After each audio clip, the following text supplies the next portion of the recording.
Hey guys, it's been a minute. Hi, welcome to the Spectacle Squad podcast. I'm Tyler. I'm Ben. And I'm Jordan. Let's fuck shit up.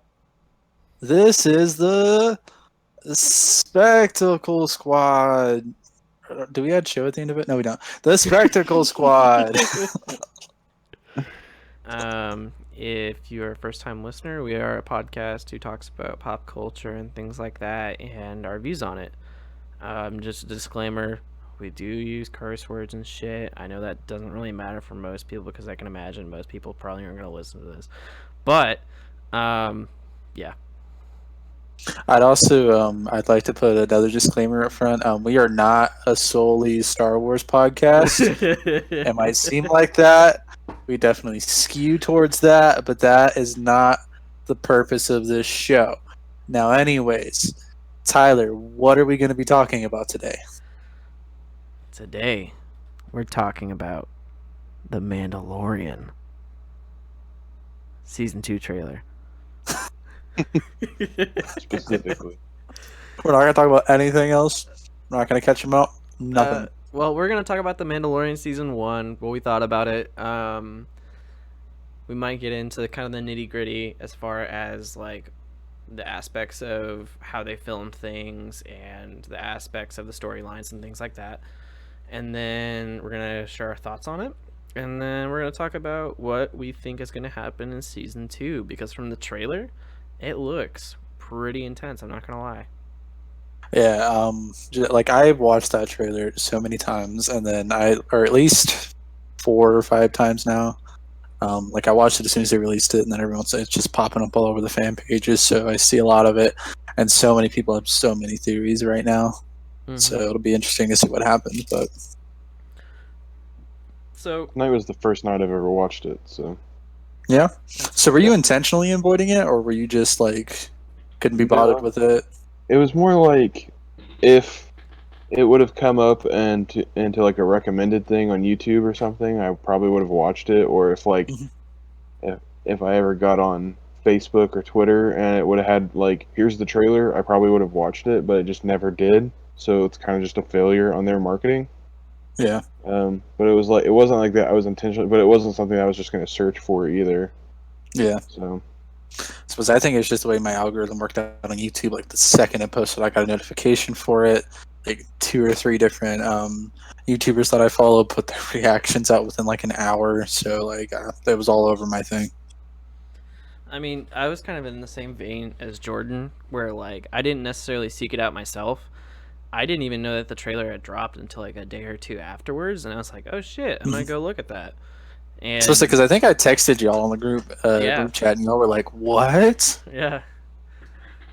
But anyways, let's talk about the first season. What did you guys think of it?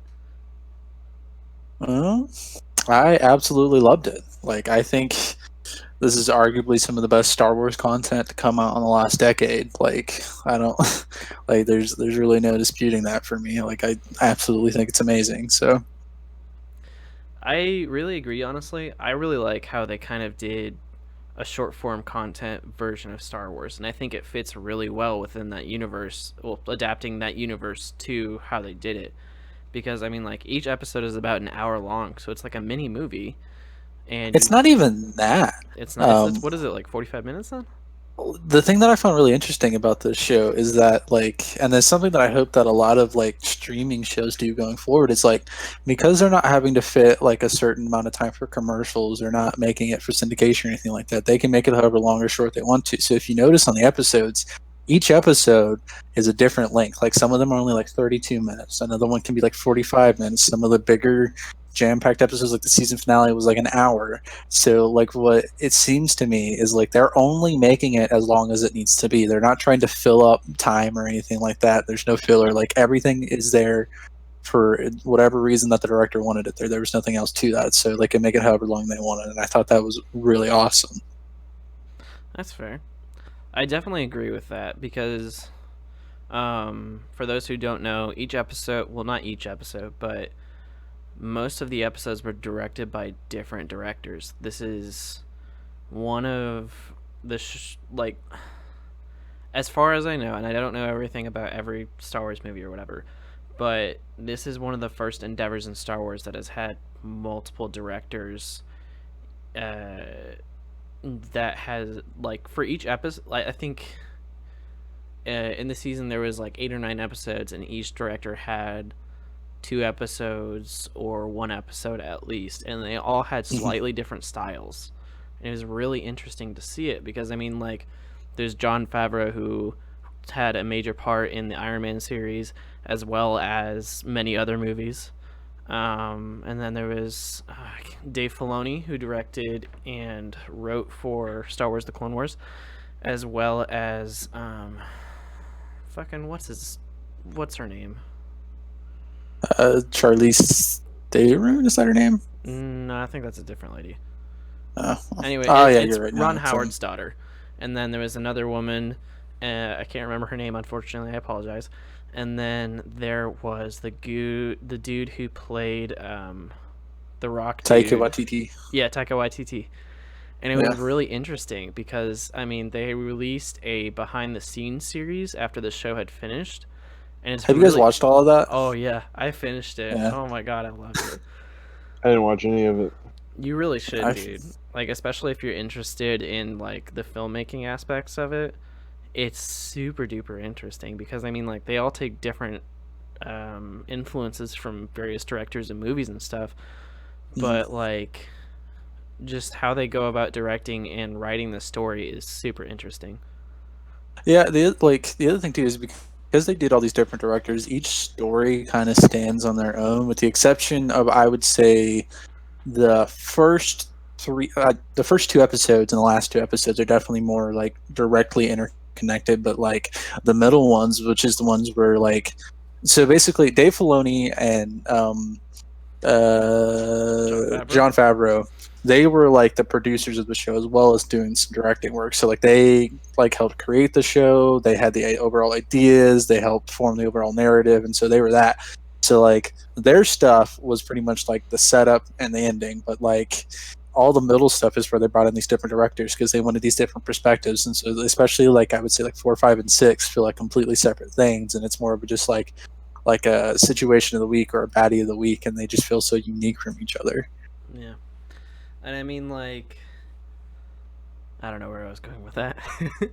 But yeah, let's get into it. Like, as far as content, what did you guys think of season 1? Did you guys have a favorite episode or story arc or anything like that? I'll let you go ahead and start off, Jordan. I think the episode that I really liked the most was the Prison Break episode with Bill Burr, and he teams up with the what do you call them? They're bad guys, and they break into that prisoner facility. Mm-hmm. I don't know why that one's the one that kind of jumps out to me, but I think I just really liked the set design for everything, and the story was pretty cool. That's one of the ones that I haven't rewatched it since I watched it the one time through. So like I know all the episodes, but that's the first one that pops in my head when I think about that show.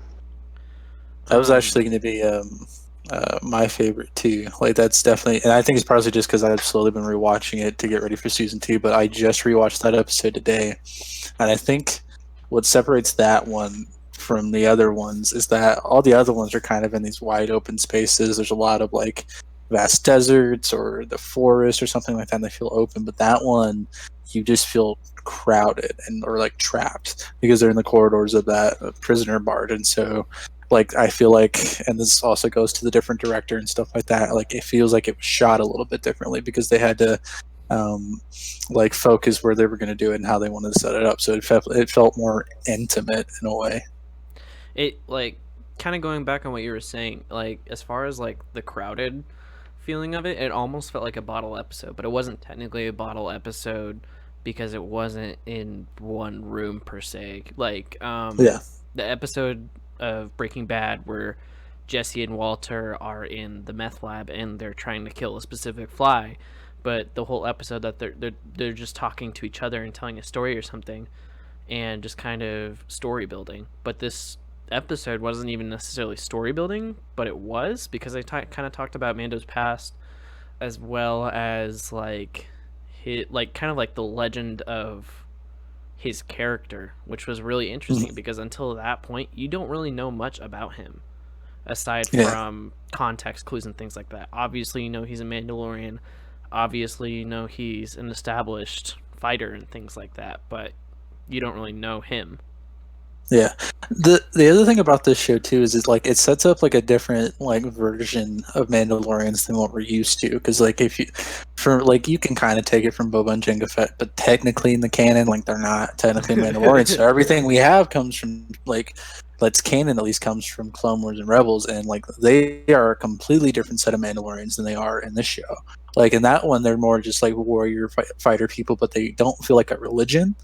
Versus like this show definitely makes it feel to be like a religious order, and it's like you follow the code, you stick to the code, like you don't take your helmet off, you don't do all these things, and it just feels a whole lot more like tribal and more connected in a way, and I really really dig it. Especially I think what else helps with that is the musical score. Like I blanking on the name, but the guy who made it like did such a good job making that more like tribal effort. Like I think the main like theme, like the up and down like 2-note thing was made on like a freaking recorder. Yeah, Like it was just like him and a that. recorder and like a guitar. Yeah. Yeah, it's just like such an like outside like thing from the rest of what normally Star Wars is, and it was just it helps make that more like, it just makes it completely different from what we're normally seeing from Star Wars. Yeah. Speaking of the composer, just like, I don't know, when I watched that episode of the behind the scenes series about the show, it was really just kind of amazing because I've always been interested in composing and things like that, and just how people write music for film or television. And in this kind of case, he wasn't necessarily writing for film, but he wasn't necessarily writing for TV shows either. It was like a cross between them, because Star Wars is this big and established culture icon, but at the same time, he has to be able to leave space for the story. Yeah.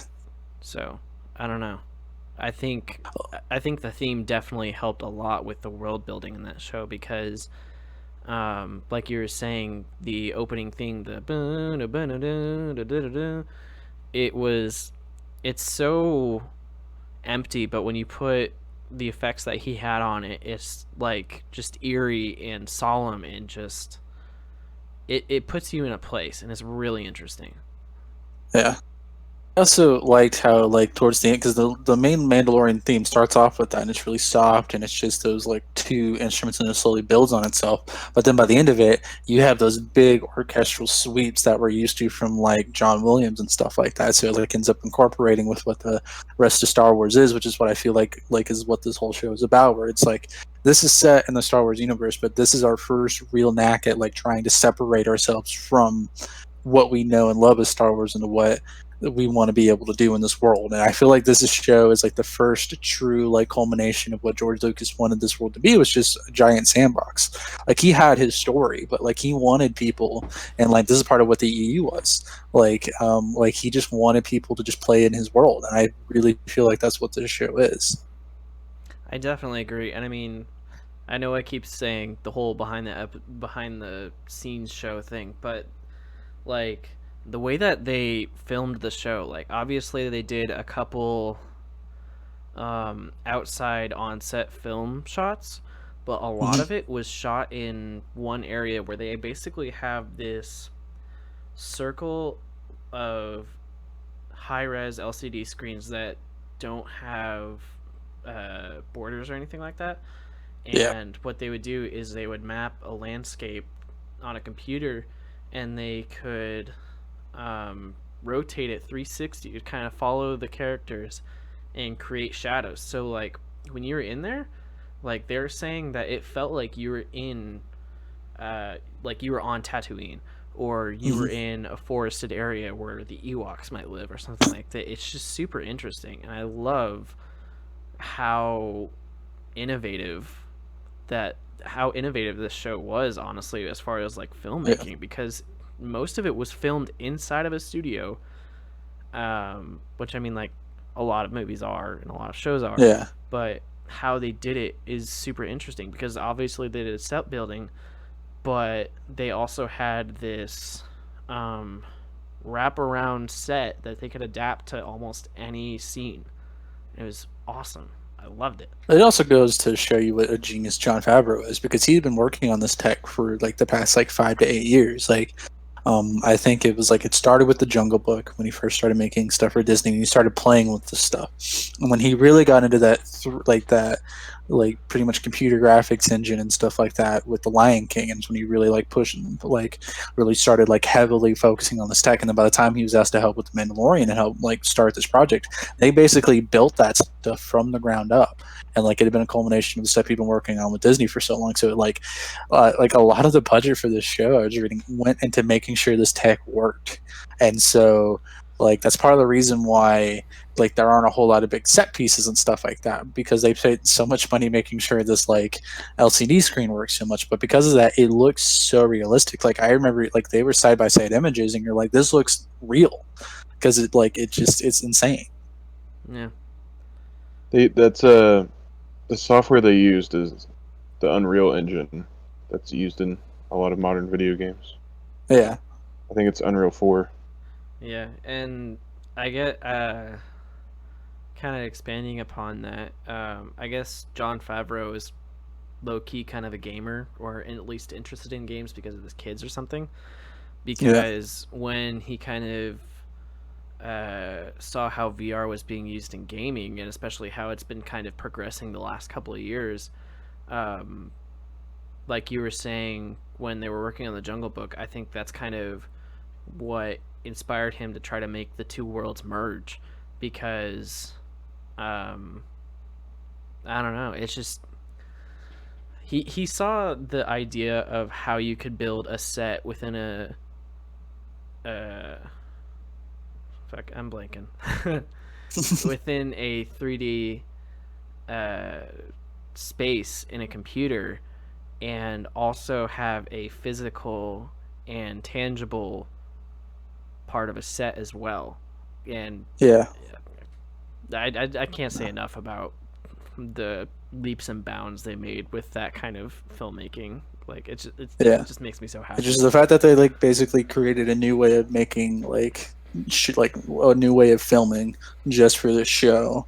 Like they like built a tech just to make this thing as good as they could possibly make it on the budget they had. It's just astounding, and it just shows to like how like I think like how much they believed in this project and what they could accomplish with it if they were given like the right amount of space to just do what they wanted to do. And like the thing with Dave Filoni and Jon Favreau is that they are just such established people. Dave Filoni certainly in Star Wars and with Lucasfilm, because he's made, again, probably the only other arguably best Star Wars content to come out in the last 2 decades almost. So like he's like battle tested and stuff like that, so they believe in him. But then Jon Favreau is one of the key people who help create the Marvel franchise. So you take these two really established people who know what they're doing and get them together to work on a project they're passionate about. Because like Jon Favreau had been working with Dave Filoni, like he helped. He was his first thing with Star Wars is he actually voiced was it Pre Vizsla in the Clone Wars, I think. I think so. Yeah, like he helped like establish like a lot of the Mandalorian culture that we see in Clone Wars and even further in Rebels and stuff like that. He did a lot of work with Filoni to make that story more fleshed out, just because he was so obsessed with like Boba Fett and stuff like that. And he was obsessed with Mandalore as like just a part of Star Wars. So it's like they were both so passionate about this take, and so what they were able to do with this is just amazing. Okay, so kind of going back to the episode, why was it necessarily your favorite episode? Was it like because of the crowded feeling and just the bottle episode feel of it, or is it something else? I think it was more just the fact that it just felt like a heist movie. Like it was just like a prison heist. Like I love prison heists, Yeah. and like it was just such a fun feel for that. And then like I thought all the different characters in it were pretty interesting. Like it was a very fun like rogue gallery. I thought Bill Burr's character was really funny, and the fact to see him in Star Wars just cracks me up. Just because he used to shit on the fandom so hard in some of his stand-ups, so it was just really funny to see him be a part of the thing that he made fun of for so long. And I thought his character was really interesting too. And then just like you said, it's like each episode you get a little bit more of like who the Mandalorian is. Did they ever say his name in the show? Like, because I know everybody just calls him Mando, but I thought he had a name. I think they reveal his name when he's talking to the armorer for the last time, or maybe when he's talking to the IG droid when spoilers. When the IG droid basically keeps him alive. Yeah. So okay, I remember that. I don't remember his name, but yeah. But yeah, sorry, No, Discord makes us trip over our words a lot. But I was just gonna say, I just love how like it like that you just get a little bit more towards his past, because most of the show does it with those little flashbacks every time he goes to the armor or stuff like that, and you see him as a child. But this one is like its first true step in like who he is as a person today and stuff like that, and kind of what shaped him in the last few years, and like and that going kind of switching a little bit to like the story aspect of it. Like if like Star Wars, especially the original trilogy, was supposed to be like those old samurai movies from Kurosawa, like this definitely felt like a Western. Like he definitely felt like the Mandalorian to me was like this lone gunman who's just on his own, and he's on the run, and he doesn't have a place to be, and he like he's just like moving from job to job, and he's trying not to care from everybody. And like that's what's great about the first episode, is that you really get that sense of that. Like he's just this no nonsense like guy who just gets shit done and moves on to the next thing and doesn't really have any feelings towards it. But then like right at the end of that episode, when like he finds the child and stuff like that, and IG I think 11 was going to shoot him, like he just shoots. Like I love that moment at the end of that episode, and you just see that blaster bolt, and then you just see the IG droid just fall behind him, and then like there's that really good shot at the very end of the show where he just reaches out towards the baby, and the baby just starts to reach him, and you realize that there's going to be this connection, and you're like what's this going to be like? And so now this person who is this lone gunman is now like he like found something that he can care about, that he can take care of, and so he makes it his mission to protect this thing at all costs. Like that's such a classic like old Western motif and story, and it was just really cool to see that in this world. I definitely agree. Mando's character definitely does remind me of Clint Eastwood as far as like the Dollar Trilogy. So like in the Dollar Trilogy, Clint Eastwood doesn't even really talk that much. Like the world building is based on the interactions of the other characters and the set building and things like that. And those films by themselves are iconic, because they have Clint Eastwood, and they're some of the best westerns ever made in my opinion. And some of the framing and how they're filmed is legendary and inspirational to so many directors. So I don't know, I definitely see it, and it's like you were saying, especially in that first episode. Wow. Inside about the Bill Burr thing, I was watching the show with my dad, and when Bill Burr showed up, I was like, oh my god, it's fucking Bill Burr. And he's like, who? That's funny. That's the same thing happened with my parents when I watched it with them, because they do not like stand up. So I was just like, and especially like they would not like Bill Burr. So that's funny. But I think adding on to what you said about the whole like, there's not a lot of dialogue. Like this show does so much with just a dude in a helmet, so you don't see any of his facial expressions. The fact that they can get so much like acting and emotion from just his body language and the way that they angle the camera against like the helmet, he'll do like a slight head cock, or they'll do this like slow pan, and he like the way that dude is just able to like get all of that different, like you know exactly what's going on the whole time. Because like I think even in the behind the scenes thing, they said that they were really afraid that you wouldn't be able to follow what he's feeling, and there's a little bit of mystery to that, but for the most part, like you can tell, like especially like when he decides that he's going to go back for the child and he's going to save him, he's going to take him with him, all these things, you can just see it just by the actor's like physical performance, and it's just so well done. Yeah. So Jordan, what was your favorite episode? Well, mine's also the Prison Break one, yeah, but Actually, Jordan, I did want to ask, what did you think about the child being the same species as Yoda? Uh, I thought that was really interesting, and honestly, like they could have played it safe and have been any other species, Hmm. and they didn't, and I thought that was kind of cool. That like finally, this is the third Yoda species we've ever seen. So Hmm. I don't know, like it definitely could have been like a Twi'lek or a Zabrak or something. Yeah. And instead we got a Yoda, which is pretty cool. It opens it up to having the story at least go in a direction that it might not have gone before.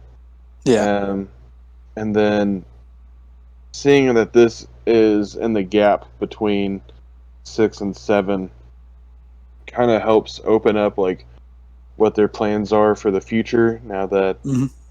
9 is come and gone, Yeah. and like what that kid's gonna do in the future, and if they're gonna use that as like a jumping off point in any kind of future content, like if he's gonna be a Jedi or a Yeah. whatever. It kind of makes me Yeah. wonder if. Sorry, go ahead. No, you're good. Go ahead. It kind of, because I mean, like the Mandalorian code is really interesting, and it really reminds me a lot of like the Gray Jedi code, where it's like they aren't necessarily a Sith and they aren't necessarily a Jedi. They're kind of abiding by their own code and making moral decisions by themselves. So I thought that was really interesting, and it, like Jordan said, I think that opens up the series to so many more possibilities. Hmm. Yeah, and then like with Baby Yoda and or not Baby Yoda, I try to call him the child so that way I don't call him Baby Yoda, but everybody calls him Baby Yoda, so fuck it.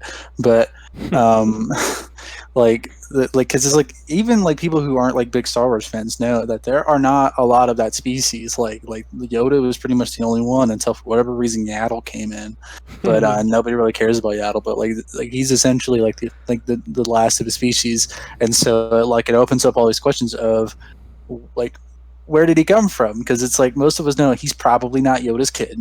Like that's just an obvious thing. So the next thing is probably going to be he's a clone. But the other thing I was going to point out about this season doesn't answer any questions you have. The only thing that gets answered is who the Mandalorian is. That's it. Nothing else gets answered. Like, did you notice that? Like, they don't tell us where like the child comes from. They don't tell us about any of the Imperials, like why they want him. They don't do any of that. And we spent this entire show not knowing any of that, and like I didn't realize that until I was rewatching it and like just getting like prepared for this and prepared for the next season. I'm like, I didn't even notice that. Like I was so involved with the show. Like I like normally if a show like put that something that big, especially for like the Star Wars fan base, like you like put this big thing on the table, you drop this big bomb, and like you don't answer. People normally get pissed, but like I didn't really see that with this show, which really, I think really kind of stands with how good it was and how they kind of made it that way. But I just found that fascinating. I definitely think the show was both fan service and not fan service. They knew where to draw the line. They knew how to entice people, but not to like over reveal or put too much fan service into it where it becomes hokey or kind of disingenuous. So Yeah. I really like that about the show a lot. Yeah. So I don't know if you said, Jordan, but what was the reason that was your favorite episode? I liked it because that was like with every episode, like it had more and more like actors that I knew, and then this one just had like a bigger, recognizable cast, and I really liked that. I mean, it had the Kurgan from Highlander as the big red dude, and he also does a lot of the voice acting for a lot of the cartoons. I forgot his real name, but so it was just that, and then it felt like it was the most bounty huntery episode where it was like him taking the job and then doing it, and like although like he's outnumbered and like they try to like pull tricks on him, he still outsmarts them and gets done what he needs to get done and is a total badass the whole time. And it was just one of those episodes like I'm kind of hoping that eventually they get into like a longer episode schedule or like more episodes, because with how few episodes there were, like a good half of them were like main storyline and the other half were just filler episodes, for lack of a better term, and I kind of Yeah. liked the filler episodes because it helped build out the world more, and it was like, I think it would be cool if it was more like, every 3 episodes is like a main storyline, but then like those 3 episodes are like missions of the week kind of things. Yeah. Um, and so that's what that like, and that felt like it was. It also felt like it was really close to like how the animated series would have taken that episode, like tackled the way it looks and everything. And so like it felt like, even though it's live action, that it would have fit perfectly with like one of the Clone Wars episodes or something, where the pacing and the aesthetic and everything, it seemed very similar to watching Clone Wars. So Yeah, I definitely It's agree. funny. It's funny you say that. Did you guys know that the voice actor for Anakin Skywalker in the Clone Wars was in this episode? Matt Lanter. Really? Yeah, he played the New Republic guard that they kill. Interesting. Yeah, I thought that was funny. The more you Um, know.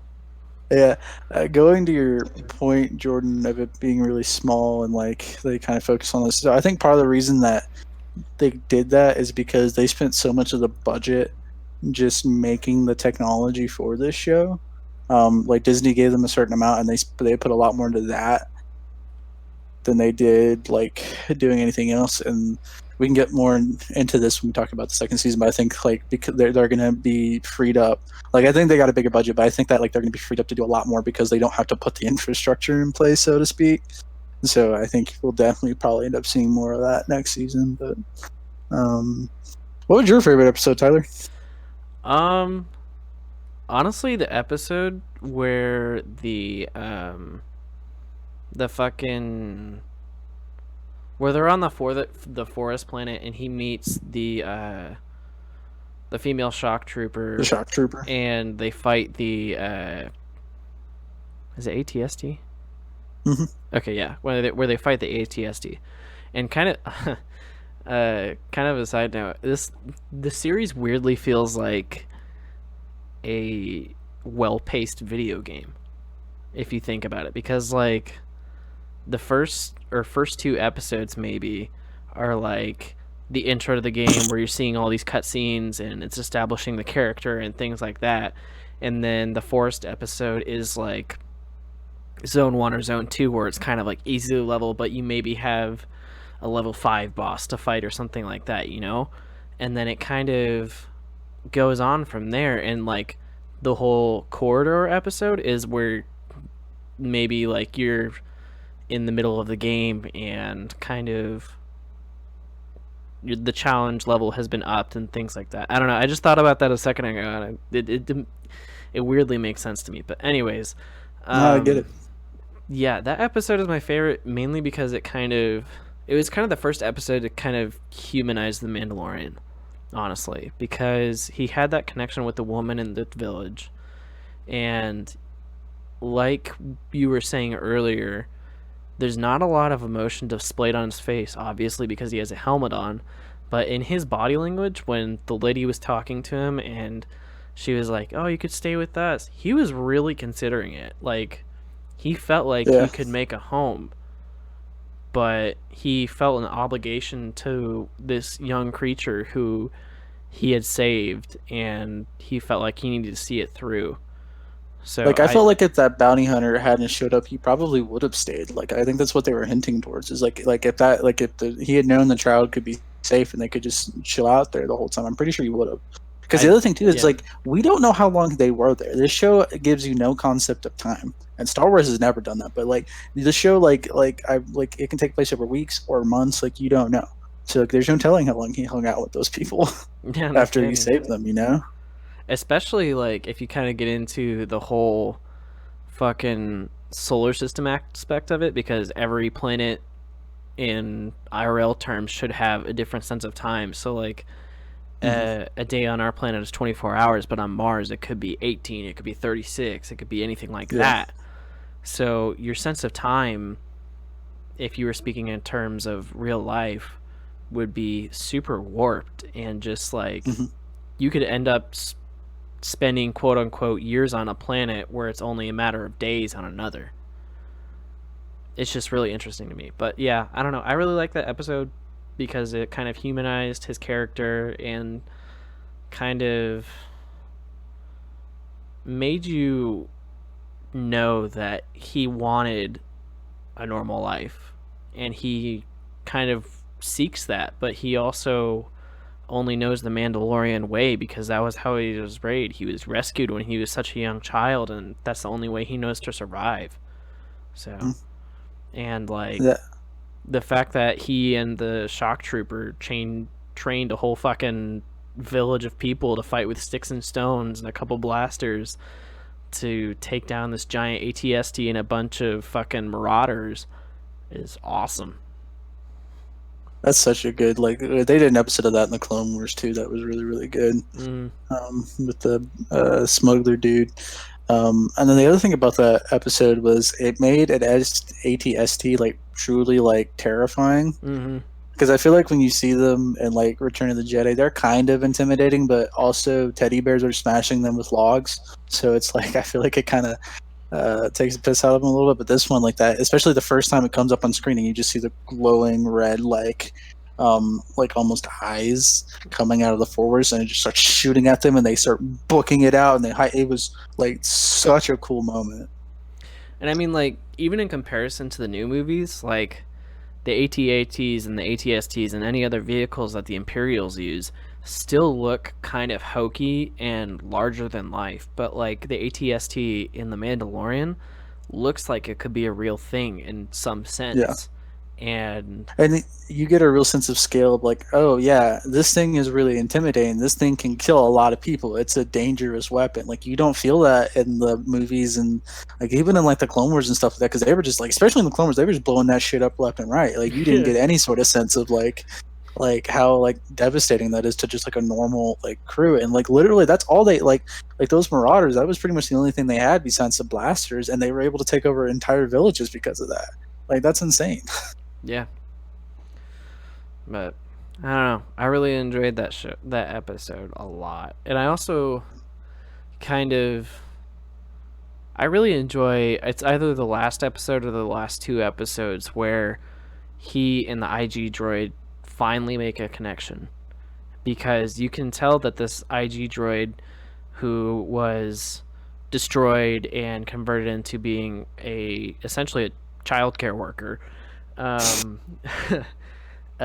just kind of finally make a connection when he saves his life, and when the IG droid sacrifices his life. You can see in the Mandalorian's body language that he feels remorse. He feels sadness for this inanimate object that basically saved their lives. So I don't know. I really like that. No, I get it. I think I'm gonna switch up my answers a little bit because I do love the prisoner episode, but I think maybe not my favorite, but the most fun I had watching this show was probably episode 2 when the Mandalorian is trying to leave, but the Jawas showed up and like started stealing his shit. Fuck up his shit. And so then the dude just pulls out his rifle, which we'd never seen him really use before, and he starts disintegrating Jawas. Dumb motherfuckers. And then, like, the baby, like, the child is just like, yeah, like, holding on. And he's just killing these dudes left and right. And then he chases the sandcrawler and starts, like, hopping on. And then, like, they're just throwing shit out of them, their windows. And then there's a really cool scene when they're trying to smash him against the side of the rock that was totally ripped off from Indiana Jones and stuff like that. But then, it was just such a goofy episode where it was really just, like, I think Jon Favreau made that one, where it was, he just, like it was basically acknowledging how much fun Star Wars can be. Like there's just all the moments with the Jawas just being crazy, and then like there's a moment when they're taking him so he can go get the egg, when he's just sitting in the sandcrawler, and then you really realize like how tiny it is, and then like they go over a bump and he just slams his head on the top and falls down, and all the Jawas just start laughing at him.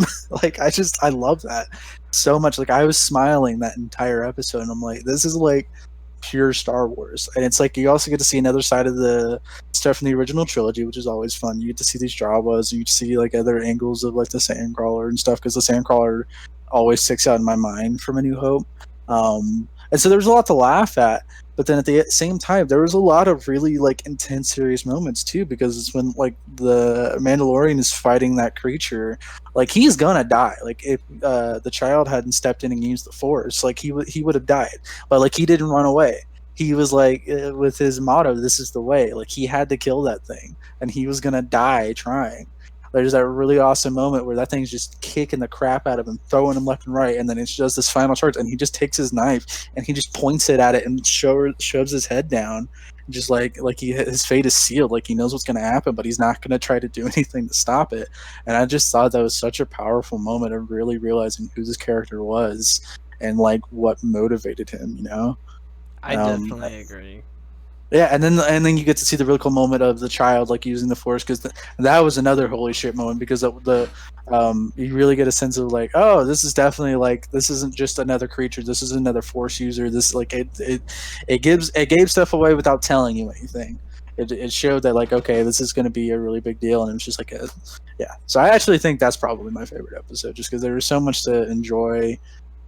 So many good parts, like so many good moments, so many character defining moments, but I think it was the most I laughed this entire show.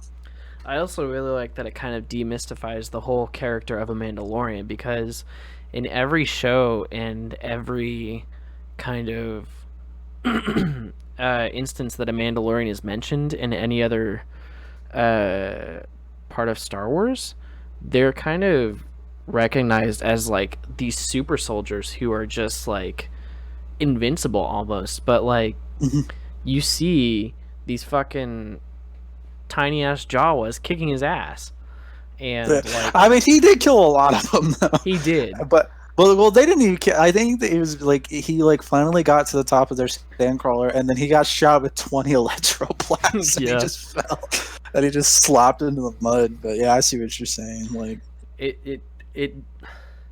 it makes him seem less of this, for lack of a better word, superhero. Yeah, like that episode makes him feel like he's just a man, because you see him like after he fought the Jawas, he was there at night and he was just fixing his armor, and then like he gets the shit beat out of him by that creature or whatever, and like his armor is like falling off his body and stuff like that, and like you're like, oh, this is just a dude and some armor. It's like it just makes him more of a human being without ever taking his helmet off. Like this, it's crazy, man. Yeah. All right. But hold on, I was gonna say one last thing. I forgot. I think it's gonna have to do with the final episode, but oh, the fucking God, what do they call it? The Darksaber? Yes. Oh my god. When I saw that shit, I fucking freaked the fuck out, and my dad didn't know what the fuck I was talking about. It was the exact same experience for me, because I was watching with my family at the time, and like I decided to watch that last episode with them, because beforehand I was just watching on my own and rewatching it, but it came out and I'm like, okay, we're gonna sit down and watch this final episode. Very last shot, they do that. I'm flipping out, and they're like, that's a cool sword. I'm like, no, you don't understand. It's from like it was in the Clone Wars, and then it showed up at Rebels, and it's this really important thing. They're like, okay, we're gonna go we're gonna go to bed now. And I'm like, you don't get it. So yeah, no, that was definitely probably the biggest like holy shit moment of the entire show for me, because then it sets up all this stuff for the next season, which I guess would be a nice segue point to talk about the season 2 trailer, unless y'all have anything else you want to add about this last season or the first season. I think I'm good. Yeah, I think Jordan's good too.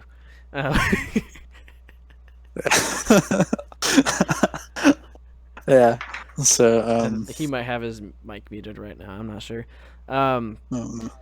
But anyways, let's kind of talk about the trailer a little bit. Like, holy shit. Okay. So what are your first impressions from it? Already, I feel like it's a higher quality than any of the most recent Star Wars movies that's been released. Like, technologically and cinematically, I think it looks worlds better, because like it takes the grittiness of Solo and Rogue One, but it also has that shininess of 7, 8, and 9. So it's like a best of both worlds for that. Yeah, I don't know how people will take this, but I definitely got Solo vibes from it. Oh yeah, Like for sure. that scene with him when they're who's in the Gamorrean guard for fighting or Gamorrean like fighting ring, like that felt, and then like when he's walking around and stuff like that, that all felt straight from Solo. Oh Like yeah, the for same sure. imagery, the same stuff like that, which like hate or love Solo, like they had like some great imagery as far as Star Wars is concerned. So it's like it definitely gave me some of that for sure. The other thing too is like I felt this season feels like that trailer made it seem like the Mandalorian has a mission. Like he is trying to find a home for the child, and that's his goal. And like you can feel that. Like with the last season, like it felt a little bit more aimless. Like episode 4, 5, and 6 are so disconnected from 1 and 2 and 7 and 8. Like they're just it just feels very like disconnected versus I feel like this one's going to be a lot more like driven focused. Like each episode's going to have its own thing because it's like while he's finding a home for the child because he knows that's his mission, that's the way, like he's going to be hunted by the Imperial dude with the dark saber and all those things. So it's like I definitely feel like it's going to be a lot more like connected in that way. I agree. Mm-hmm. But I mean, even from the first shot, like they definitely do a really good way. I know it's a teaser trailer, and teaser trailers are always supposed to entice the viewer, but Yeah. the fucking first shot of his ship, like when you see it, you don't recognize that it's like kind of in pieces and not doing too hot. Mm-hmm. And it just makes you go on to question like, what the fuck happened? Yeah. Excuse me. Yeah, it definitely gave me Avengers Endgame vibes at the beginning of that movie when Yeah. that ship when Tony Stark's ship is just floating. Like it reminds me of that trailer too because that trailer just had those like Avengers like it was just like the Avengers theme in minor chord on a piano, just like those strokes, and I'm just like it just brought me back to that moment. But Jordan, what was your like first like what's the thing that really stuck out at you from that trailer?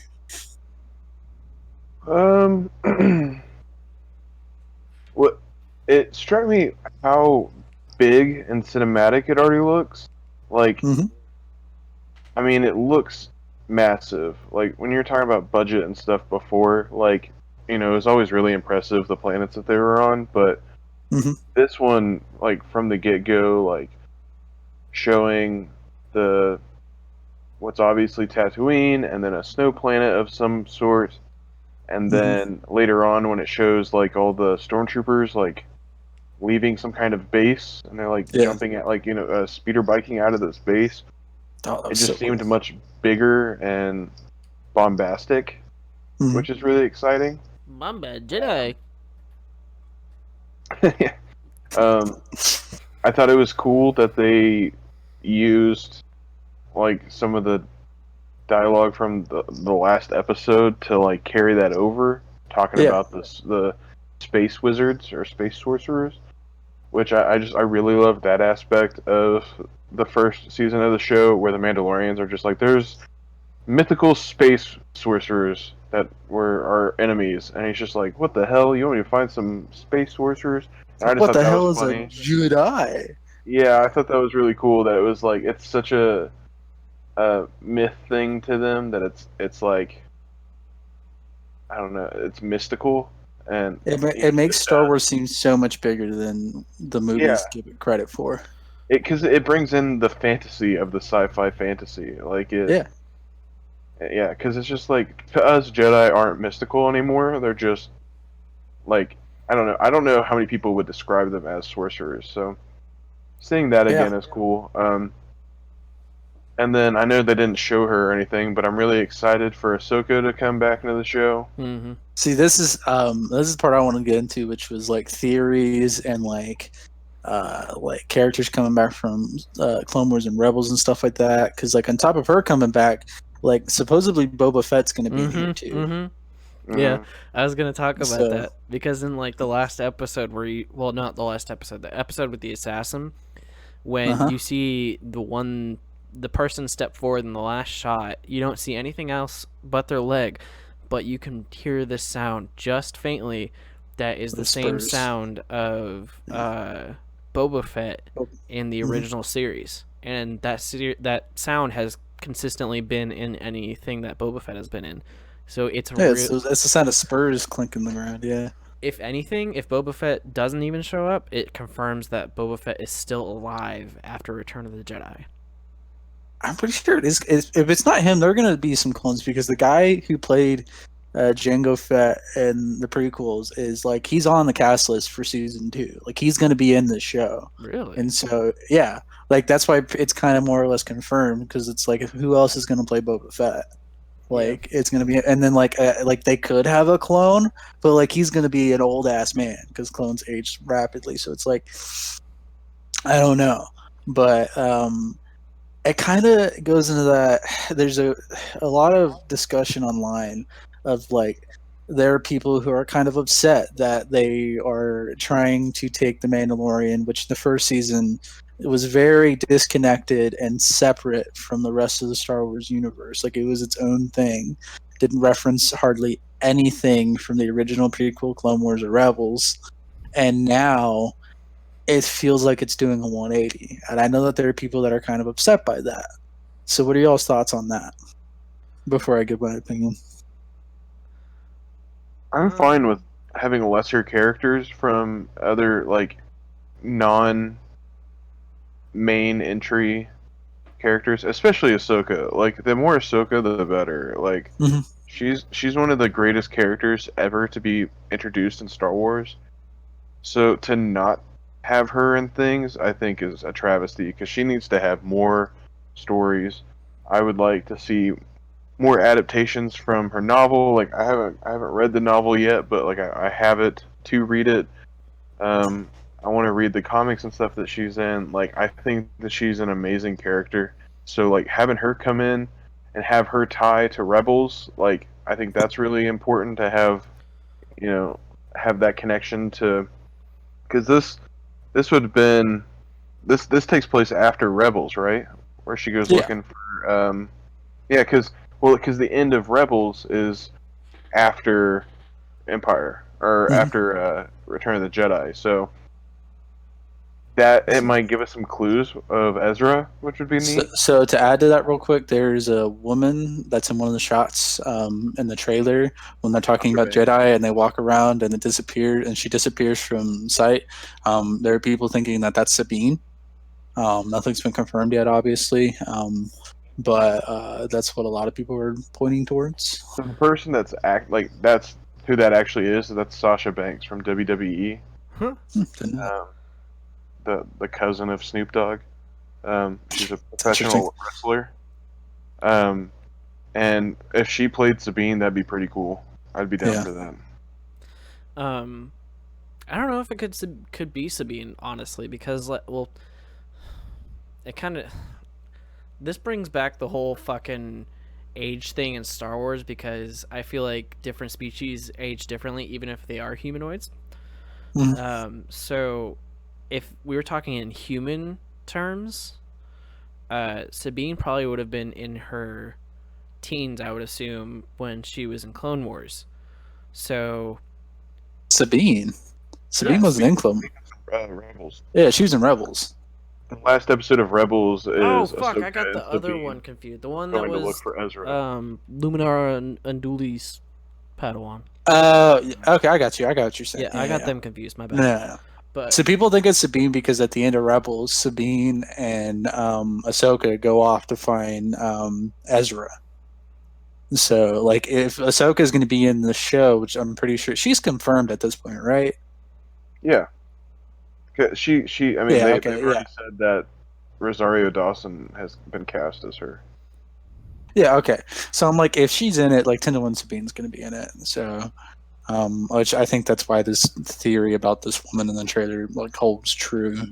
So I think it'd be really good. Like I like seeing them be cool. I kind of hope we see or at least hear of Ezra in some way because Ezra is a very fascinating character to me in terms of like the larger Star Wars universe and how they make these big characters that have nothing to do with the movies at all. So, they're looking to take the child to the Jedi, but at this current time, there aren't a lot of Jedi. There's Luke, there's Ezra, and then there's Ahsoka, and that's the ones that we know of. There's Yoda and Obi-Wan. No, Obi-Wan's dead. Oh, and Yoda's dead. Everyone's dead. So yeah, there's Yeah. so unless they just made up a Jedi, which I mean that'd be fine, but at the same Yeah. time, it's like wouldn't you kind of want the child to go to somebody you know a little bit Yeah. that's like I part want like of. it's got to be. So like adding to that theory. So when he goes to that ice planet, there are two different theories. One is he's going to Ilum, which I don't think that's true because Ilum it gets turned into uh, Starkiller. So I don't think it's that because the Empire's been chilling on that, and so which means that the First Order people are probably already there. Another theory is that it's the planet where Ahsoka crashed at the end of Clone Wars. Because that would be like the last known site of her or whatever. And if he's like following her trail, like he maybe goes to that wreckage of that Republic Star Destroyer or whatever. Mm-hmm. Yeah, but by then Um, she was already Fulcrum and helped with the rebels. Sure. So I she don't know. just Like I said, there's just theories. So I don't know necessarily if I believe one or the other, but that's one of the other ones. Um, so who knows? But I definitely think it's going to be something like that of him following that trail because I'm pretty sure he's probably going to be looking for her. But though, like I understand why they're not going to do it because they don't want to cast anybody as a young Luke. But for me, it feels weird that he's not going to find because I feel like Luke would be the most well known, I guess. So I don't know, but I mean, like I said, I'd rather have him go find Ahsoka because that's just I mean, cooler to me. it'd be the same reason why Luke never came up in Rebels, right? Well, Like because Rebels was along the same Rebel, lines, and you had Kanan and Ezra, and like they were kind of doing their own thing, and I yeah, think but like Rebels takes place before it ends before A New Hope begins. yeah, but well, I guess that's true. I was gonna say, but his Rebels ends. Mm-hmm. Well, but then Ahsoka was still around that whole time. Ahsoka would have been around the entire time through uh, 4, 5, and 6 because if Yeah, but she doesn't show up till the end of Rebels. In the end of Rebels, they do a big time jump because at the end of Rebels, when Ezra sends him and Thrawn off, like that takes place before A New Hope. But then they do an epilogue, and the epilogue takes place post Return of the Jedi. right, So but I forgot what Ahsoka was doing that whole she time. left, and like because like they found her in season 4 when he went to the bridge between worlds and he saved her, but then she's like, I'm gonna go do my own thing, and then she disappeared because I think they just didn't want her in the Battle of Lothal, because they didn't want to try to connect that. So she went off to do her own thing, and then um, something about Sabine contacting her or something like that to go find out Ezra at post Return of the Jedi. I don't know. Like it's a very vague reason as to why she doesn't show up during the trilogy. They just know that they can't have her, so it's very weird. I would be I interested mean, to see if somehow they connect getting the child to Luke's Jedi school or some aspect of that, you know.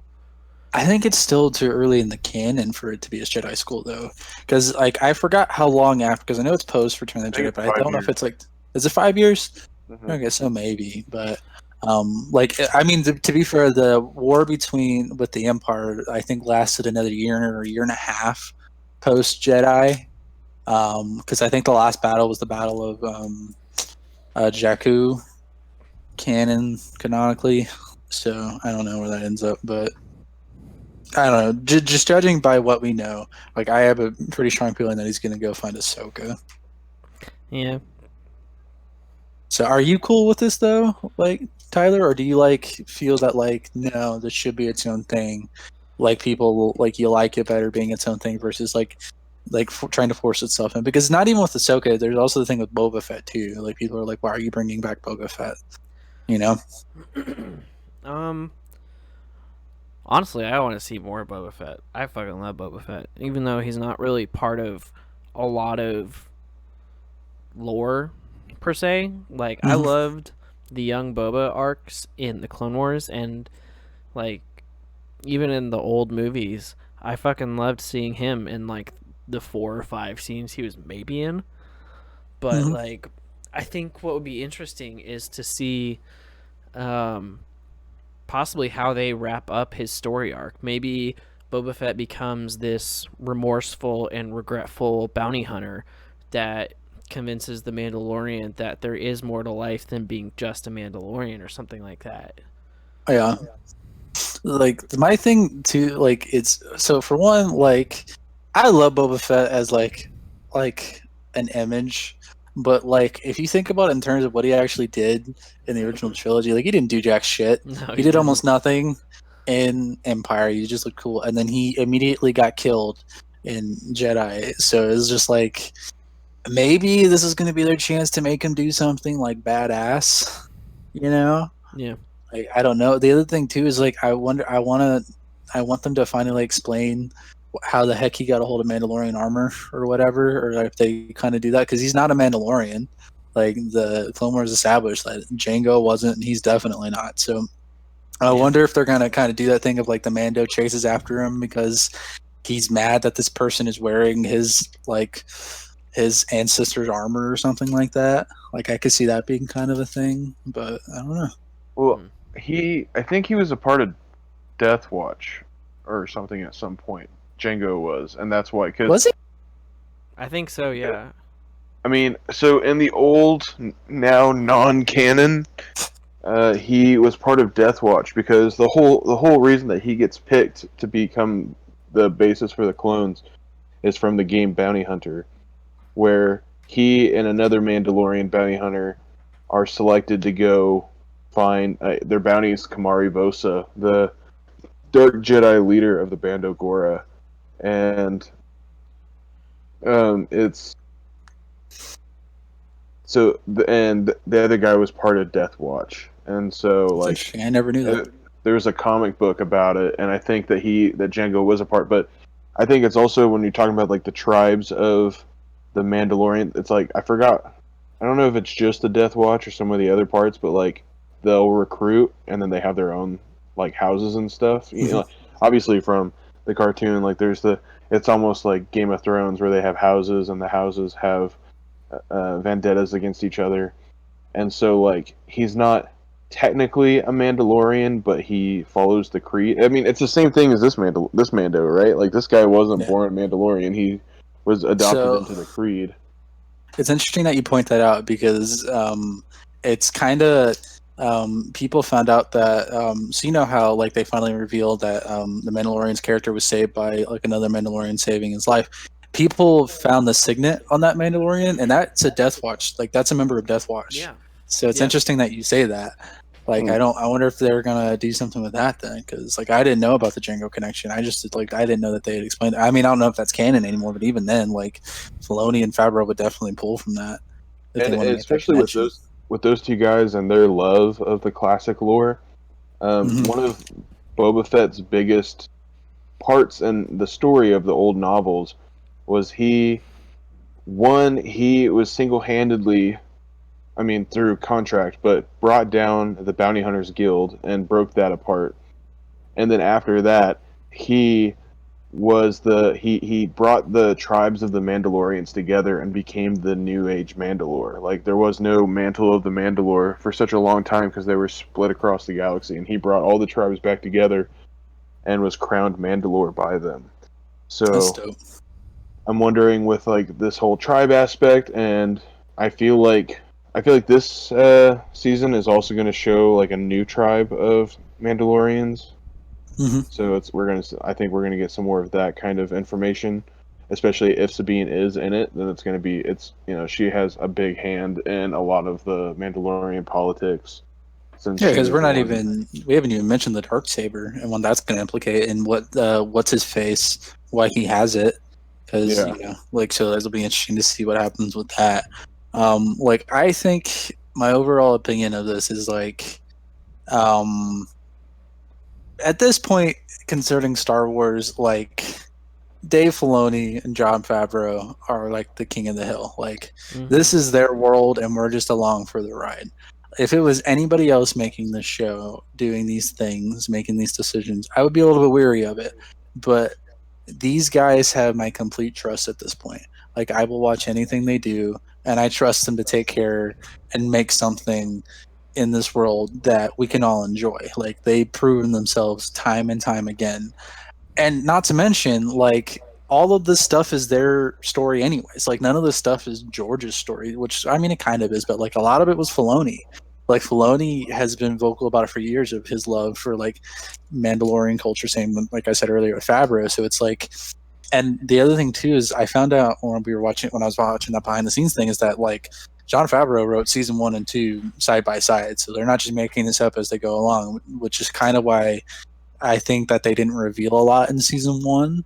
That just kind of they wanted to put the stepping stones in place, and like how you said, I feel like they were laying a lot of the groundwork for what's about to happen in season 2, because like I feel like this is just Dave Filoni, just him just continuing this like over like cross TV show generational story arc of Mandalore and these people and these things. Like I feel like that's just all Filoni wants to do is just keep making stuff. That's why he keeps bringing Ahsoka into things. That's why he pulled him back in. Like technically, Rebels was his unofficial sequel to the Clone Wars that he never got to finish. So I just feel like with these guys at the helm, like I'm along for the ride. I don't care what they do. I know what they're doing is going to be good, and it's going to be like quality Star Wars. Like literally, like it's like I don't even like because people have been saying that they want Dave Filoni to make a TV movie, and I like that, but like I just love him being in this TV universe. Like I think he's doing such a good job of it. So like I'm just pumped for whatever he's doing. And like you said, Jordan, like I love Ahsoka as a character. So seeing her in live action for the first time is going to be insane. And it's going to open up so many other possibilities. Because now that they're done with the Skywalker saga and doing like and having to finish off that story and doing that, like they can do whatever they want now. They're not beholden to try to finish that stuff up. Like they can do whatever they want. And so I'm just really excited to see what this holds. Like I'm all for it. I am kind of going back to the whole ice planet that we saw in the trailer. I am curious if that is Ilum, because in Fallen Order it was already taken over by the Empire. And granted that predates A New Hope, but I'm kind of curious if this is where we see the seeds of the First Order and how they kind of developed and how the Empire kind of made a stronghold there, and it basically began to create the second version of themselves. And if the reason for going there is for finding Jedi artifacts or Jedi history or something like that. So I don't know. Like I feel like it's probably going to end up being that, like, because it's not going to be a Hoth, because nothing of importance is on that building, and yeah, and like they've already established that he's going to try to find a Jedi, and so like he's gonna be going to things that are relevant to Jedi, and Ilum is like the biggest spot. So my thing is he might maybe not First Order, but he just might run into the Empire there or something like that, or it could just be it could be the First Order. I don't know, but I definitely think that that's probably what that is. Like it has to be. I'm kind of wondering if it's going to be the same scenario of, do you guys ever hear about that one Japanese soldier who didn't believe that World War II had ended for like 50 years? Mm-hmm. So I'm kind of wondering if that is going to be the case for the Empire on Ilum. So I don't know. I had a thought of where that was going, but I lost it. I kind of see what you're saying, but I mean that was how that's what it was in the first season too. That's true. Like the first season was like yeah, they're just random pockets of Imperials all around. Most of them are warlords at this point. But going back to what I said earlier, they didn't ever explain what's his. I keep forgetting what's the guy's name that had the dark saber. Do you guys remember? I just remember his name from Breaking Bad. Yeah, that guy. His Moff. Is it Moff Gideon? Yes. Yes. Yeah, Moff Gideon. Like they don't explain where he came from and what he's doing. So it's like he's like he could be he could be one of the remnants of the First Order for all we know. Like he could be one of the, well, not the remnants, but like one of the starts of the First Order, and he could be like a particular sect of that. Those people going into the like outer space or outer reaches of space or whatever. I forgot what they call them. The First Order also should be starting its recruitment, because the storyline of Battlefield 2 Battlefront 2 is actually still canon, and Battlefront 2, the whole thing is like it's set up to where the failsafe is if the Emperor dies, then the First Order starts they go off to start their creation. So I think this is going to start leading into the Imperials kind of like backing into Ilium to start turning it into a Starkiller base and starting their recruitment and their army building for their first wave for the for the 20-year until 7. I definitely think, yeah, I feel like it's got to be something like that. Like, there's no way that it's not. Like, unless they just go to another random, like, ice planet. But I just feel like with this season, they're going to be able to do a lot more connecting to the overall world. So. It'll definitely be interesting to see how the storyline pans out as far as connecting to the larger Star Wars canon. I don't know. While still finding its own voice too. Like, Absolutely. that's the other thing. I don't think that this show is just going, because like I think that's the biggest fear people have, is that it's just going to turn into another like fan servicey like connecting is like, oh no, this is all one tiny like story that's like really interconnected. I'm like, I don't think it's going to be that exactly. Like, if it's going to add Clone Wars stuff, that's because Filoni and Favreau are Clone Wars people. So, and like, if you want to get real technical, Clone Wars isn't technical movie canon anyways, or it is, but it's like they're Gray a little area. bit separate. Yeah, like you just point out Ahsoka for that. So like, I think that it's going to be doing a really good job of like it still being its own thing while slowly pulling in these elements from these guys' other previous shows. Like, I think it'll be fine. It'll be really good, and I think we're all going to lose our shit by the end of the show. I'm so excited to see what they're going to do with this, and it's just I feel like there's going to be a lot of like, oh my god, jaw dropping moments, a lot more than there were last season. I would agree with that.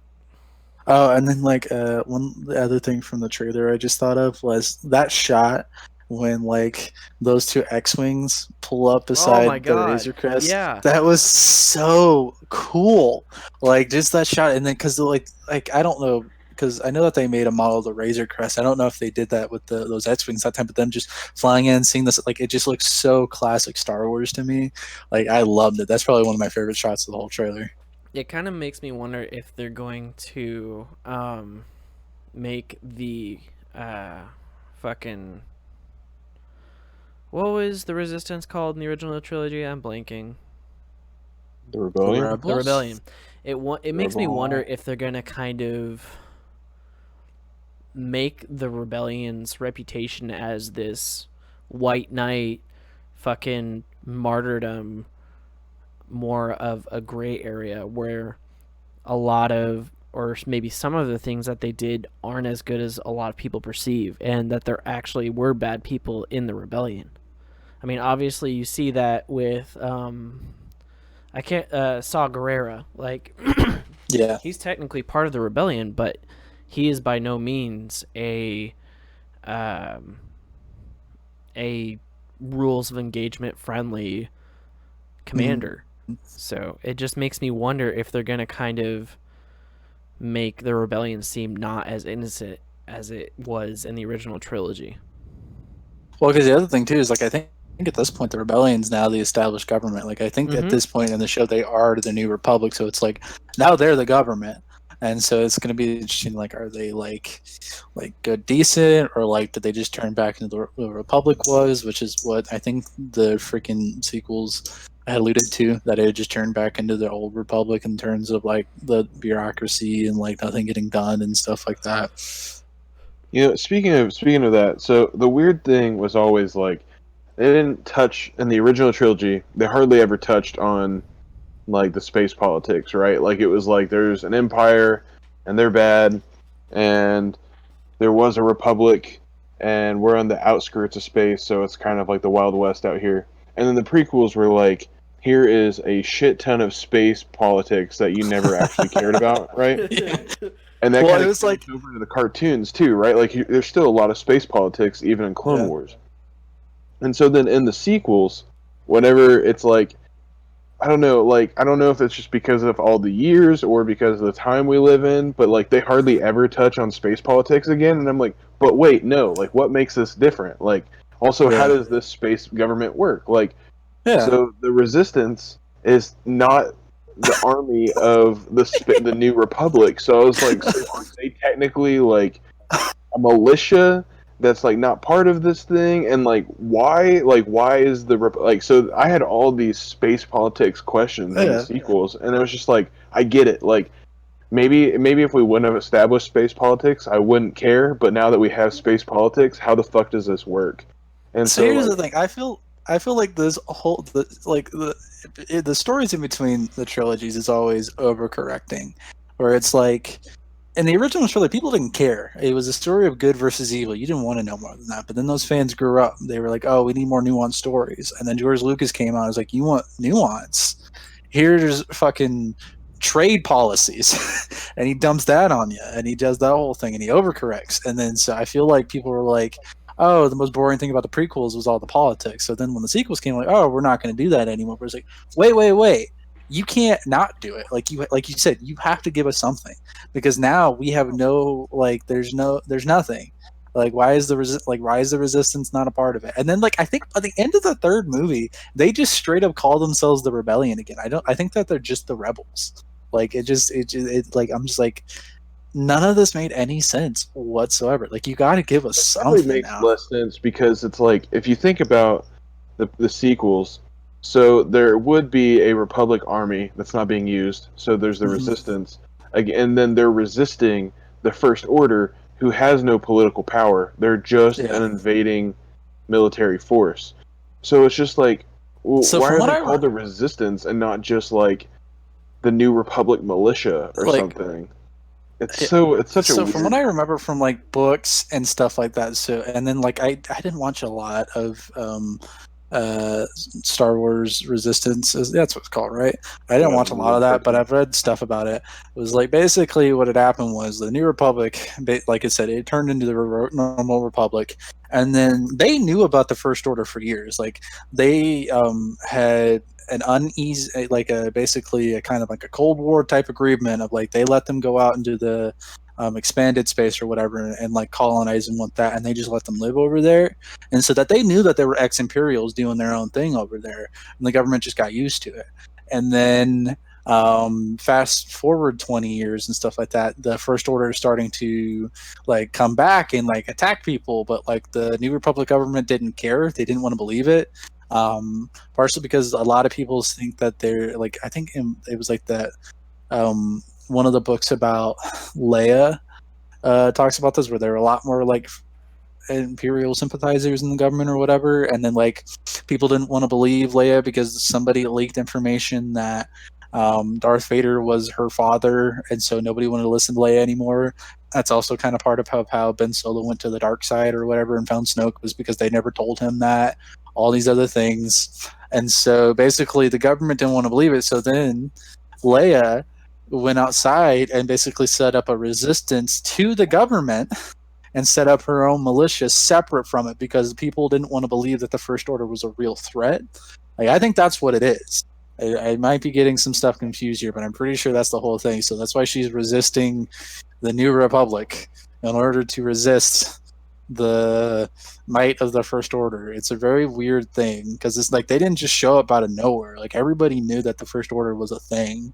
They just didn't want to do anything about it because they didn't believe it was a real threat. And then all of a sudden, the First Order blows up the entire New Republic government, apparently. So it's very weird. So I also found it really weird that they set up the New Republic on Coruscant, capital on. It's like a different planet system. It is a different planet. Well, so they wanted it. They did that because I wanted to be able to blow it up and still have Coruscant for later. Well, I think it was they didn't want Coruscant because Coruscant had been the subject of the Republic, the Empire. It was where the Jedi. They wanted to establish a different headquarters that was disconnected from all that because they wanted to show that they were not its own thing. Not to mention, I think in the books, Coruscant technically hadn't been taken by that point. I think that because that was the Imperial capital, so it's they were starting uprisings, but the Empire still had control of the Jedi that had fireworks. Yeah, so in a book I read, it was I forgot what it's the series Aftermath, the Star Wars Aftermath. So the thing, and again, this just goes to show you how stupidly convoluted all this crap is that apparently that scene was one part of the building, and some resistance people who aren't even connected to the Rebel Alliance. Apparently, Coruscant was having its own like resistance to the Empire, snuck fireworks there, and then immediately after, everybody that was in that square in that shot all got gunned down. And Fuck. like, yeah, and so then like there was a huge resistance to the Imperial stronghold on Coruscant for like a year. Jesus. And so, yeah, and so because of that, they couldn't establish the government on that planet. So they went. I think it's like new something. I don't remember what it's called. But so they had to establish their government on a different planet because they didn't have control of Coruscant yet, and so that's why. So going back to the whole Leia creating the Resistance, did she just basically become a PC Saw Gerrera? Yeah, pretty much. Like she was basically like because she was like older, and a lot of the people that she like was in the New Republic with had all aged out. Like most of the politicians and senators that she worked with in her time in the rebellion had all aged out. It was all these young people. It's kind of like that thing of it's like if you don't like remember the sins of the past, you're doomed to repeat them. Like basically the New Republic That's my government. dream. Basically, it's the young people aren't listening to the old people, Yeah. so the world ends. Yeah, and then like she got like people her reputation got damaged when it found out that Darth Vader was her father, and so nobody listened to her, so she decided to fuck off and do her own thing, which is why the Resistance is separate from the New Republic government. It's really dumb, and the fact that the movies is just I don't know, it's really funny to me, but you know. This is why The Last Jedi is the best sequel movie. You know, I knew this conversation was going to come up in talking about this. I Wait a knew it minute. was. I know you are. I don't disagree with you. I think it's my favorite. Actually, no. I think Force Awakens is my favorite of the sequels, just in terms of watching them. But I think Last Jedi is more or less the best. I mean, I definitely can't argue that Rise of Skywalker is the best. That's for damn sure. Yeah. So, yeah, I don't know. That's the thing with this movie, and like, the other thing too is like if you think about it in the original trilogy, they didn't explain anything. It was like good versus evil, emperor, all that sort of thing. It wasn't until you got to like the novels and stuff like that that the government and how the world worked really worked out. Because like in the movies, you didn't care about that stuff. It wasn't important to the story that George Lucas was trying to tell. And so it's interesting because it's like the people that grew up with Star Wars decided that they wanted to know more about it, and those people I feel like dictated how Star Wars like operated going forward in terms of how much you're supposed to explain and like how much you can leave out and what you can do or not do, you know? Do or not do. Agreed. There is no try. And whether or not that's a good or bad thing, you know, it's up to you. Like some people kind of love the politics and stuff like that and find it really fascinating, especially lore people really do. Other people think it's not as important. And I feel like you just need to have a healthy balance. I just think at the very least you should just explain what is going on. I almost wish that you could have like a choose your own adventure style kind of movie. That just the way that sounded was super fucked. But like, No, you're good. so when you see it in theaters, you see it without the general politics or the nitty gritty of the politics. But when you watch it for the second time or something on DVD or at home or for rent or something like that, you can choose to watch it with politics and things like that. So I guess that would kind of get into the extended scenes kind of thing. But I don't know.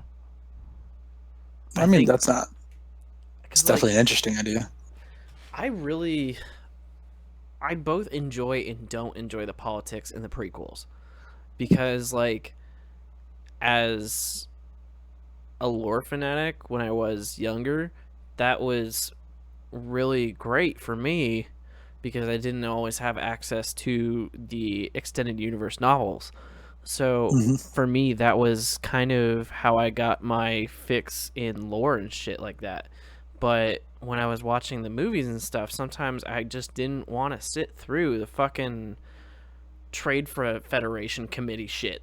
Yeah. Like, that was just boring as fuck. But at the same time, it builds so much of the universe and why things are happening. But at the same time, it's a lot of information to take in at once. So like watching that alongside all of this action happen is kind of an issue. So You I know what's feel funny is I'm sorry, I didn't mean no, to. go ahead. I was gonna say so like, crap. I even lost my train of thought a little bit. I think it's just funny that I think Lucasfilm really fucked up when they said that all books are canon and everything we make is canon, because then at that point they were beholden to like, oh, this is what this is, this is what that is, like so many things. And I was listening to this podcast and they were talking about Warhammer 40K. I don't know if you guys know anything a whole lot about Warhammer at all. I don't know a whole lot either, but something that they pointed out was interesting is that Warhammer has one of the most expansive lore, like it has such an established lore that there are literally over 1,000 books written in that universe. But the interesting thing that the creators of it did is that they said that all books are both canon and not canon at the same time, meaning that anybody who wants to write a Warhammer book can. The thing is, because there are so many different factions and groups and like races and stuff like that, they kind of treat it how history does, where it's like the victors or the people who are writing the story write it from their points of view and they leave out other things. So it's like it's like going back into history and finding out, oh, this isn't exactly how this happened. This actually happened on top of that. They treat their own lore like that, where it's like a book written from this perspective might leave out things from this other book, but that's because it's written from the perspective of this person, not this person on this other planet. And so they treat it where it's just all these different stories where it's like it could be true, but it could also not be true, because that's just the way history works. And I find that so fascinating, because I'm like, I feel like in a way Star Wars could really benefit from that. Yeah. I don't know.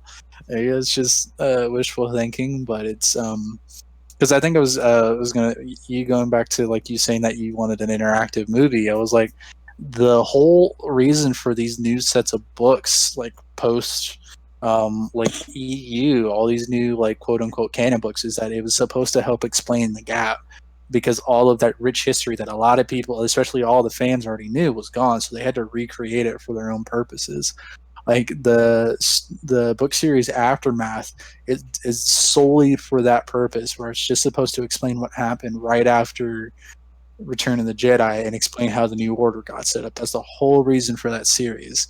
And because it's supposed to do that, it's not a great book to read, but if you want to understand what happened the way it did, you have to read that series. And I'm like, what does it say about your story that you're trying to tell, where you have to read a book alongside a movie to understand what you're doing? Like, I just feel like that's not a great business model. I mean, like, I totally see what you're saying, and like I support it, but I mean, there's in-depth Star Wars fans who like learning the lore, and then there's just normal Star Wars fans who just watch the movies and don't go any further. So I think that's kind of why they have those books, which I mean, like, that sucks. Yeah. But it's the best way to appeal to both audiences. Well, here's my thing. I think that a good book adds to your story without like taking anything away from the movies themselves. Like, you should be able to watch the movies and know what's going on, but if you want to know more, you can read those books and get more sides to that story. Like, you shouldn't leave something that's semi-important to your story from your movie and put it in a book. Like, it shouldn't be the other way around. You know what I mean? Yeah. Like, a book for me it's just supposed to be an add-on. It's not supposed to be a required reading, if that makes sense. Yeah. Which I feel like that's what the sequel trilogy did. And I think that's a lot of the reasons why it hurt the sequel trilogy ultimately, is that they just didn't do a lot of explaining. And they waited until the last movie and realized, oh shit, we haven't explained anything. And so then they tried to scramble to finish and explain a lot of things that they just didn't have answers to, which there are a lot of reasons for why The Last Jedi was not great. And it's not just that, but I definitely think that had a part to play, or they just tackled the story in a completely wrong fashion. I think that has to do a lot with like how the sequel trilogy was created, though. Like, it was created with the thought that like the precursor thought that's how the story was going to be told, was the movies and then the supplement media along with it. But with the original trilogy, they didn't have that because a movie was made, and then another movie was made, and then another movie was made, and then all the other stuff came after that filled in the gaps. So like, the books at that time were filling in gaps that were created between the movies. And that's why you could have things like Shadows of the Empire that bridge Empire Strike Back and Return of the Jedi and lets you know like how the bounty hunters that went after Luke and them like during that time. But and then the prequel trilogy, like, you know, we've said this before in previous podcasts where they had an end goal of New Hope that they had to get to, and so they knew what the story beats were going to be for the movies, basically, and then they had unlimited gaps that they could fill in that because of it being a massive war that has all these little parts to it. So then you could just pretty much slip anything in at any time and it will fit because, you know, it's a, you know, years long war. Yeah. But with the sequel trilogy, it was like, okay, so we have this and nobody knows where it's going, and we have it just had every limitation on it. So it was like, all right, if you want to know this, you have to read this, and then if you just watch the movies, like, you're gonna get the gist of it. But like at the same time, like when you watch the movies back to back, like you can see them back to back to back, and it's fine. But it's still the problem with them is that they still just don't make any sense because it's just it just like picks up and drops things without ever like what if Return of the Jedi, like Han and Leia just never talk about their like love interest stuff again. Like that's what it feels like. You know what I mean? Like it'd be just like little pieces like that where it's just like stuff that was really important in the last one, and it was just like nothing. And then like I don't know how they're gonna fill those gaps. Like, and none of the new stuff even intrigues me enough to want to read it or watch it or experience it. Like I don't care. Like I like Mandalorian, and I'll watch that, but like I'm not gonna read any of the comics that have anything like. And I think it's definitely because of Rise of Skywalker. But it was like if you would have told me like 4 years ago and had this really big comic series over the Knights of Ren, I probably would have gotten into it. But then after Rise of Skywalker, and then it's like, all right, now we're gonna tell you about the Knights of Ren. I'm gonna be like, why? You showed me them one time, and then you showed me a movie where they just stood on rocks a lot and did nothing. Yeah. Don't care. You made these characters are somehow worse than Boba Fett, and it's y'all's fault. So I don't know. It's weird that they decided to go that way without having anything predetermined from the get go. Like that, and I feel like the other thing too, like with the Last Jedi, is set up that thing of like, oh, the universe, like we're not getting any help. Like we sent on a distress call and it's not answering. They barely touched on that and the Rise of Skywalker. Yeah. Like it was an afterthought. Like Leia mentioned it, or not even Leia. I think it was like Poe or something, or Finn. Poe sent something to Lando. He was like, we made out a call. Nobody came, and then Lando was like, let me see what I can do about that. And then he shows up at the end with a fucking entire armada of shit. And and here's the thing, and the thing that I always tell people about the Rise of Skywalker is like, if you turn your brain off, especially as a Star Wars fan, and you watch that movie, there are some pretty enjoyable things about it. That scene being one of them. That was definitely like an oh shit moment in that movie, where you see all those ships come together, and especially you're pointing, I was like, oh, that's that ship. Oh, that's from the Clone Wars. Oh, that's a Trade Federation ship. All these things, and that was cool. But then, like, you think about that moment for a second, you're like, this makes no sense. Why didn't people answer the first time? And when they had better odds, by the way, versus now, when they're almost certainly going to die, it made no sense. Like, I'm like, you didn't explain any of it. Also, it doesn't make any sense because how did they get all those ships in that short amount of time? Like, like, how did they navigate through the whatever field? That was the whole thing too, right? Like, how do you do this? And they just did it. Yeah. They just fucking do a fucking God. Yeah. What's that game where you pull the handle and the marble shoots around and you have to like pinball? Yeah. Do they just fucking do like a pinball map or some shit? No, it just magically opened for them because one ship made it through, so now every ship can do it. Even though, like, because of Solo, we know that, like, hyperspace routes are like very precise, and you have to do things a very certain way. And like a hyperspace route usually takes like a small cluster of ships maybe can navigate at the same time, but this is like 1,000 ships that have to go through a very specific navigation through this area. Just all of them can just happen. I don't know.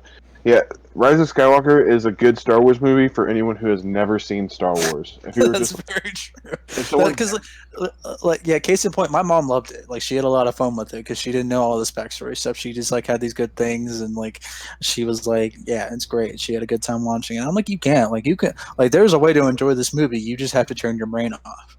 If you're even like any tier of Star Wars fandom, you have to turn your brain off. Yeah. Or if you don't if you're not like a cinephile or something like that, like you can.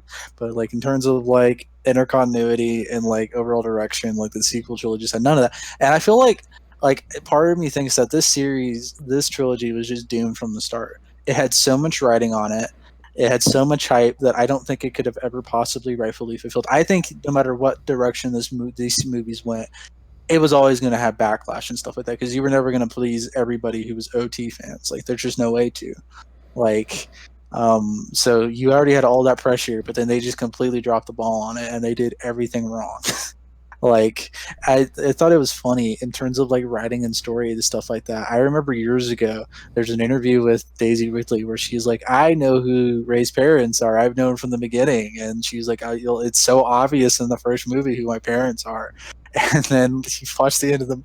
Like, I remember watching Rise of Skywalker, and when I watched Last Jedi, I came out of that movie and I didn't know what to think about it, but I know that I enjoyed it and I didn't have like any immediate problems with it. I remember when they revealed that Rey was a Palpatine in Rise of Skywalker, and I'm like, hold up, that's dumb. I don't like that. Like that doesn't My make any dad sense. is Chief Palpatine. No, that's her grandfather, and I'm like, hold the fucking phone. Like, no, that doesn't make any sense whatsoever. And then there was an interview that she did about a month or so ago, and then she's like, yeah, they kept changing my parentage all the time, because at one point I was supposed to be a Kenobi, and they changed that. And so she's like, they had no clue what they were doing. I'm like, yeah, that tries.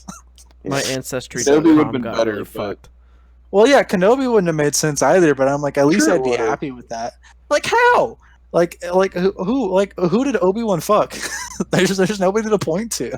Why Yeah. not? He spent a ton of time in Tatooine. He wasn't technically a Jedi anymore, so he didn't have to follow his code anymore. He could have bumped So- uglies with anybody in Mos Eisley. But that falls into the same problem that I had with the fact that she was a Palpatine. With the fact is that they had to invent something that we did not previously know, that we had no way to make a connection of. That's why I had such a problem with that, because they had to invent a son for Palpatine in order for I Rey already to knew exist. that Obi-Wan was capable of loving a person and loving them enough that he would give up his Jedi code for them. But like, I get that though, but it's like they still would have had to invent that character for him, and they would have had to say, "Oh, he like there's nothing to pull from," to where you're like, "Oh, I see what they did with that." They would have had to create it within the context of that movie, and I hate it when things do that. Like, you're making up something for something that we didn't know before, and when you're trying to establish this connection like that oh shit moment. Like, if you had said that like him and Duchess Satine or something like that had a kid or something like that, and I would have even taken that more, which is why I think Kenobi would have been more decent. That's what I imagine it would have been. Yeah, me too. her like- child, and then that Rey would have been like the daughter of that, so it would have been Obi-Wan's maybe great granddaughter. Yeah, I would. and I say would have been fine with that. I would have been fine with that, because again, they're pulling from pre-established stuff from the Clone Wars, which for like mainstream audiences would have been a bit of a stretch, but at least there's that connection.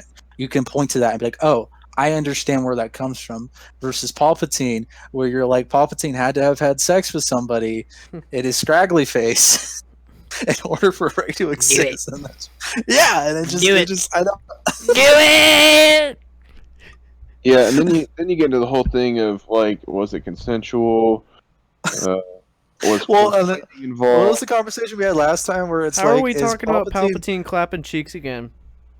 Because it's such an I'm never going to Because get over Star this, Wars Tyler. brought that to us, dude. Like we never We didn't asked. ask for it.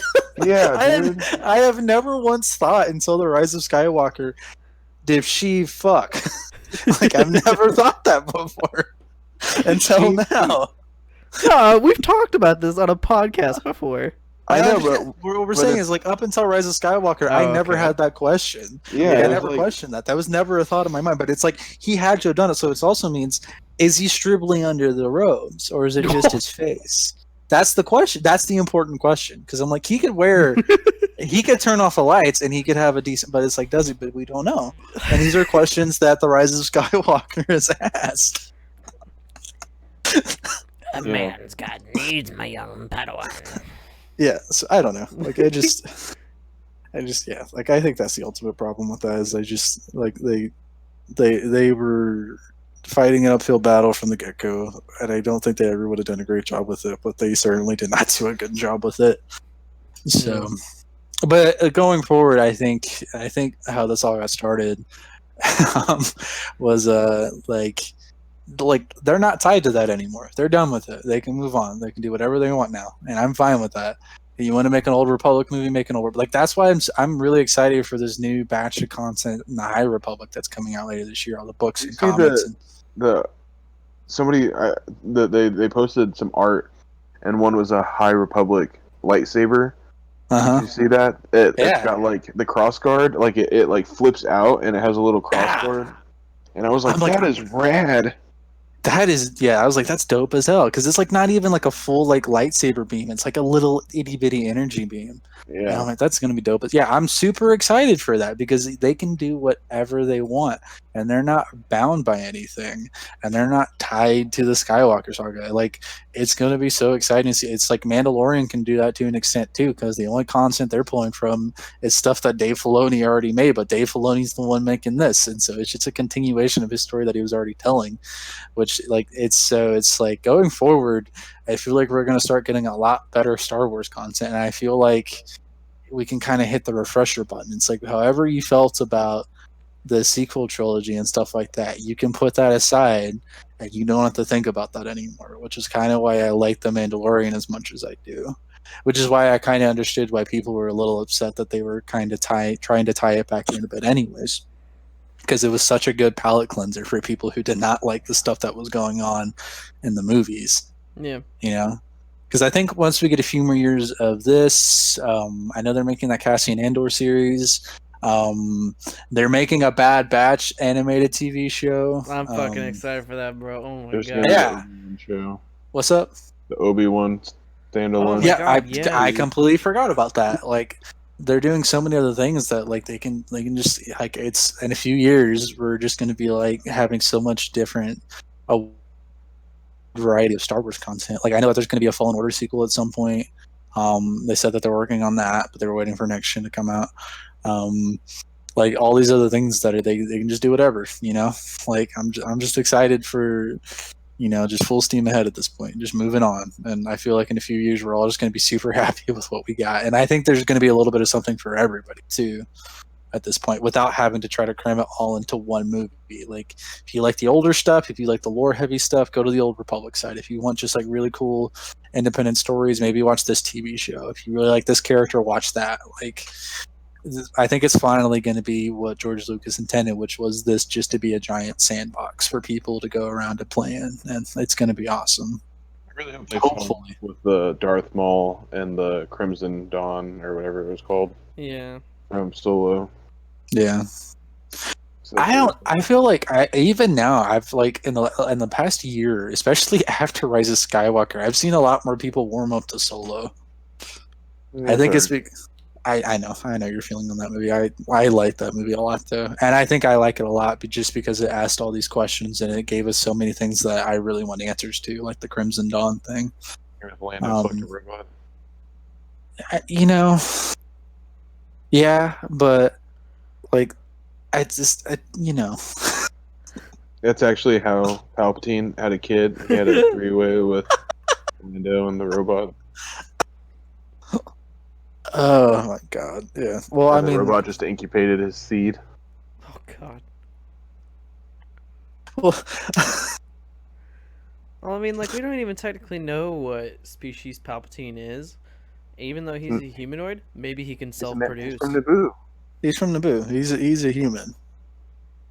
But our He's a Naboo's Earth humans.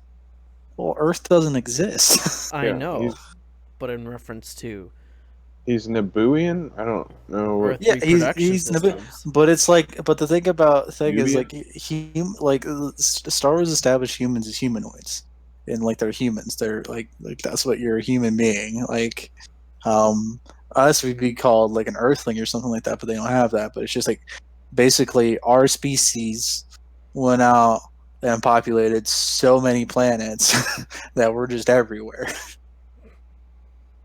Man, kind of talking about the director aspects of the movies and the shows.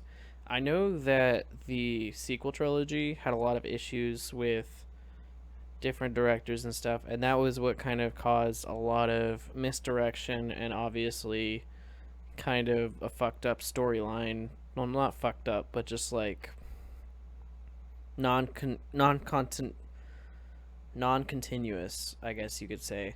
But I feel like with the Mandalorian, even though they have multiple directors, if they sit down and write together and decide on where the story goes together, I think that could be a really good thing because it's not just coming from one mind, it's building a story from 6 people, 5 people, 7 people, or anything like that.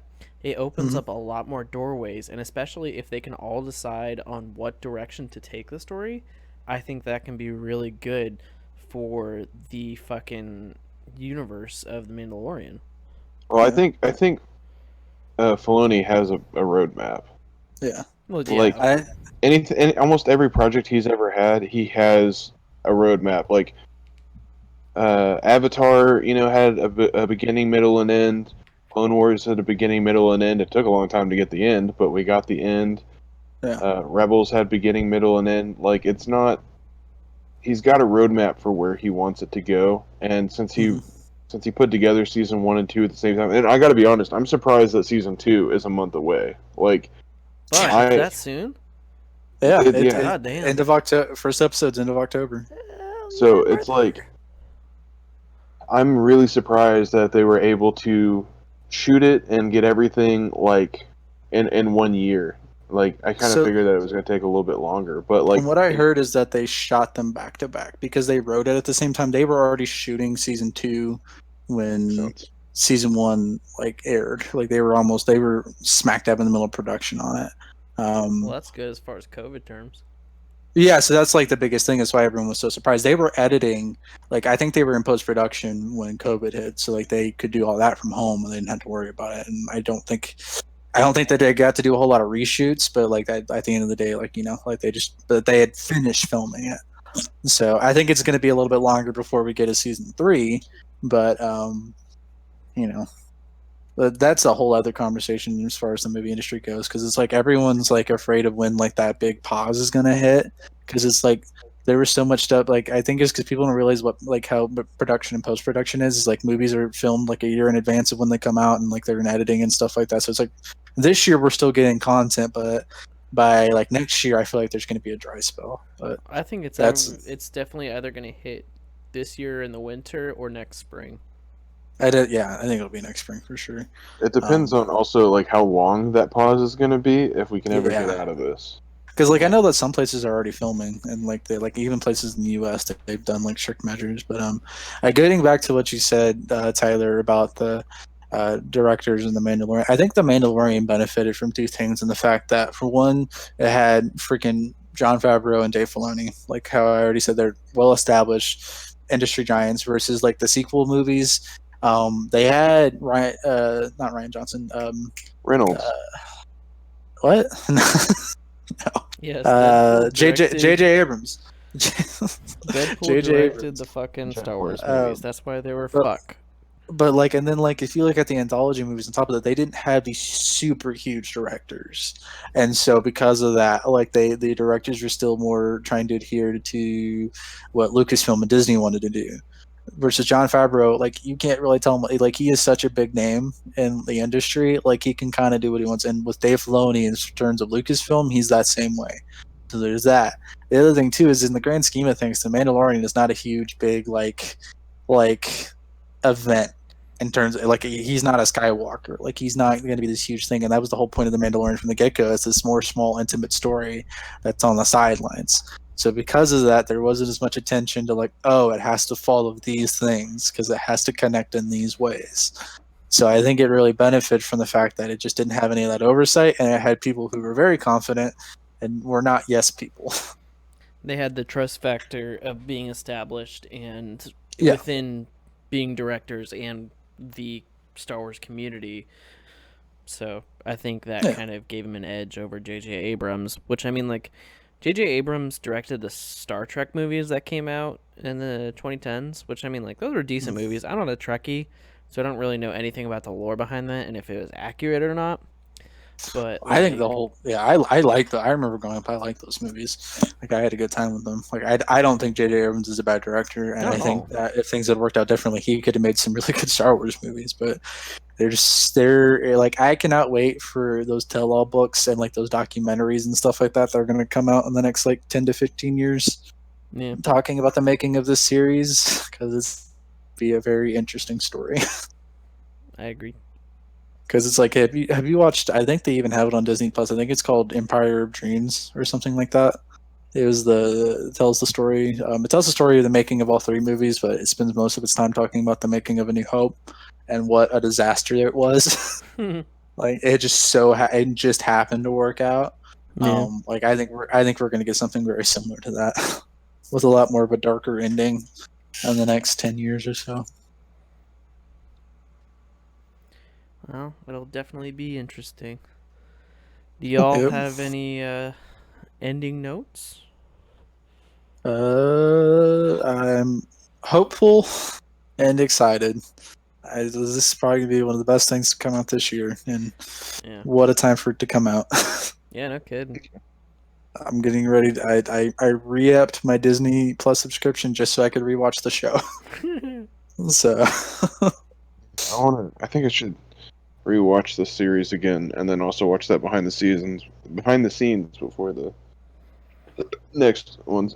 So I don't remember last time. Did they do week by week episodes, or did they drop them all at once? I don't remember. They did it in a weird thing. So, like, they pick and chose when they did it. So the first week, they dropped an episode on Wednesday, and then they dropped another one that Friday. But they did I think it was like a big surprise thing where it's like, surprise, it's out today. I don't remember what for, but they did that. And then for the second to last episode, the Rise of Skywalker was coming out that Friday. So instead of releasing their episode Friday, they released it on Thursday. Because they also technically connected the two, because the Force power of Baby Yoda being able to heal somebody through the Force, they wanted people to see that before Rey did it in Rise of Skywalker for some reason. They wanted to connect that. And so they made that a big deal too. See, they did that, but in the fucking fuck.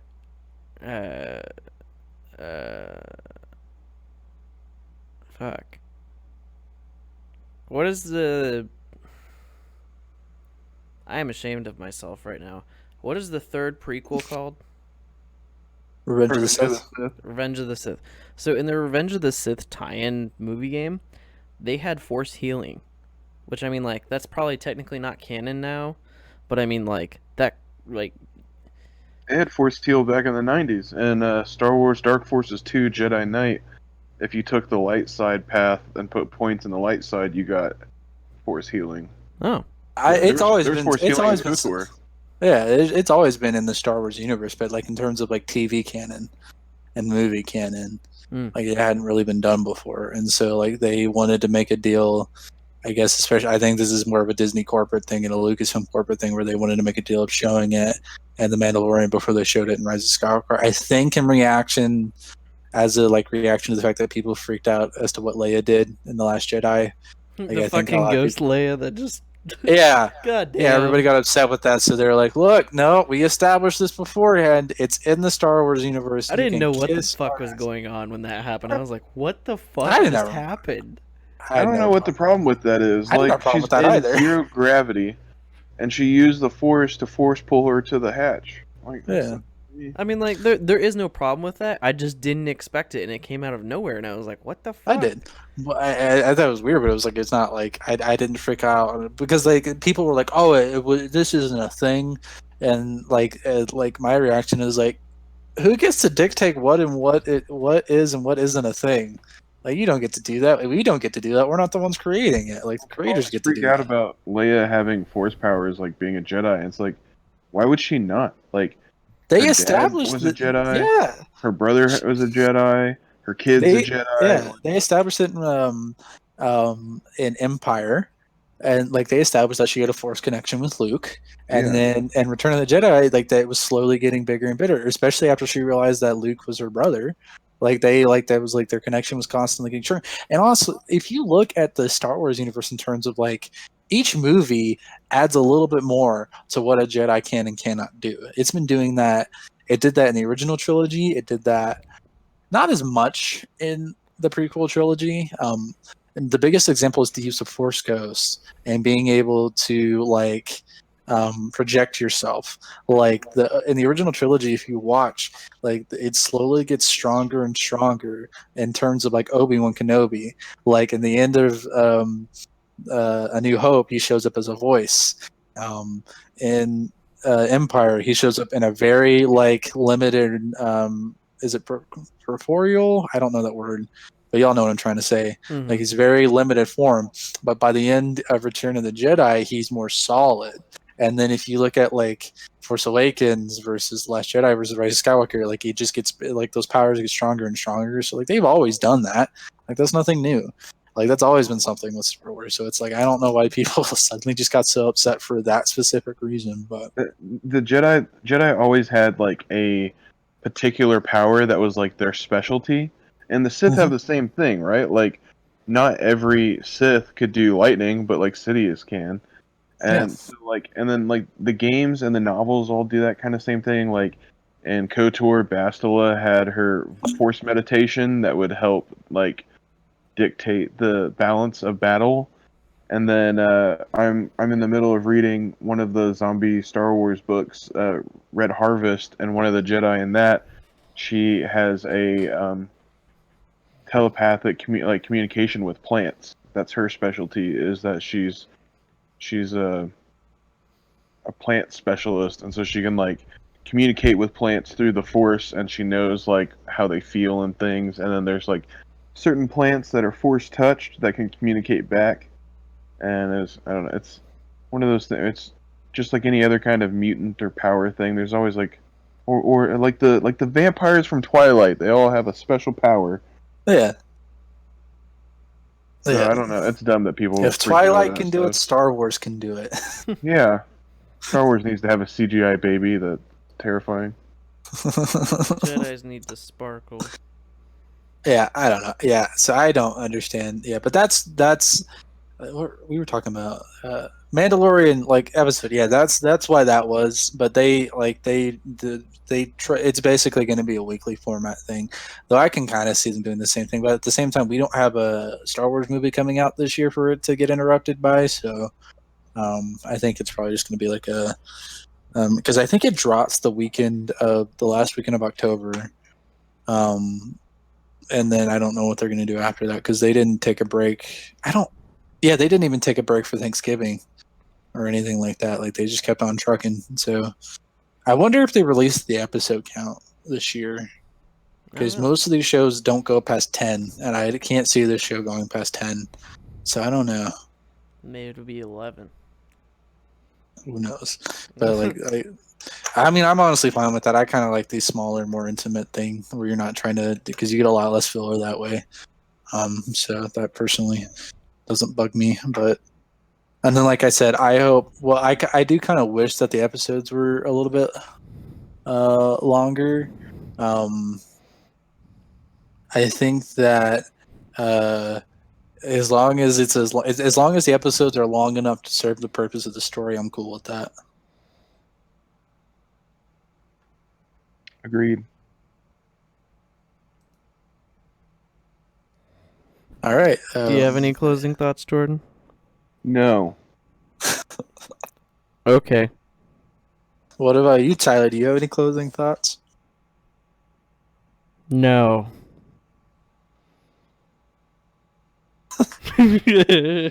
All of our thoughts have closed. Yeah. Oh my god, that's funny. Well, this was a very interesting talk. I knew we were going to start talking about the sequel trilogy. Like I knew it going into this. I was like I mean, it's connected. preparing myself. I know. It was just funny because I'm like, are we going to talk about our sequel problems again?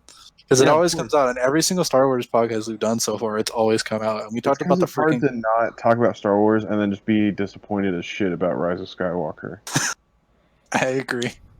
And like that's the last thing that came out, right? So it's like the last thing. The Star last Wars... movie that came out, yeah. I mean, besides Clone Wars came Oh, that's out. true. I forgot about that. But yeah, so I mean, like, even the good ending of Clone Wars couldn't eclipse the shit show of Rise of Skywalker. So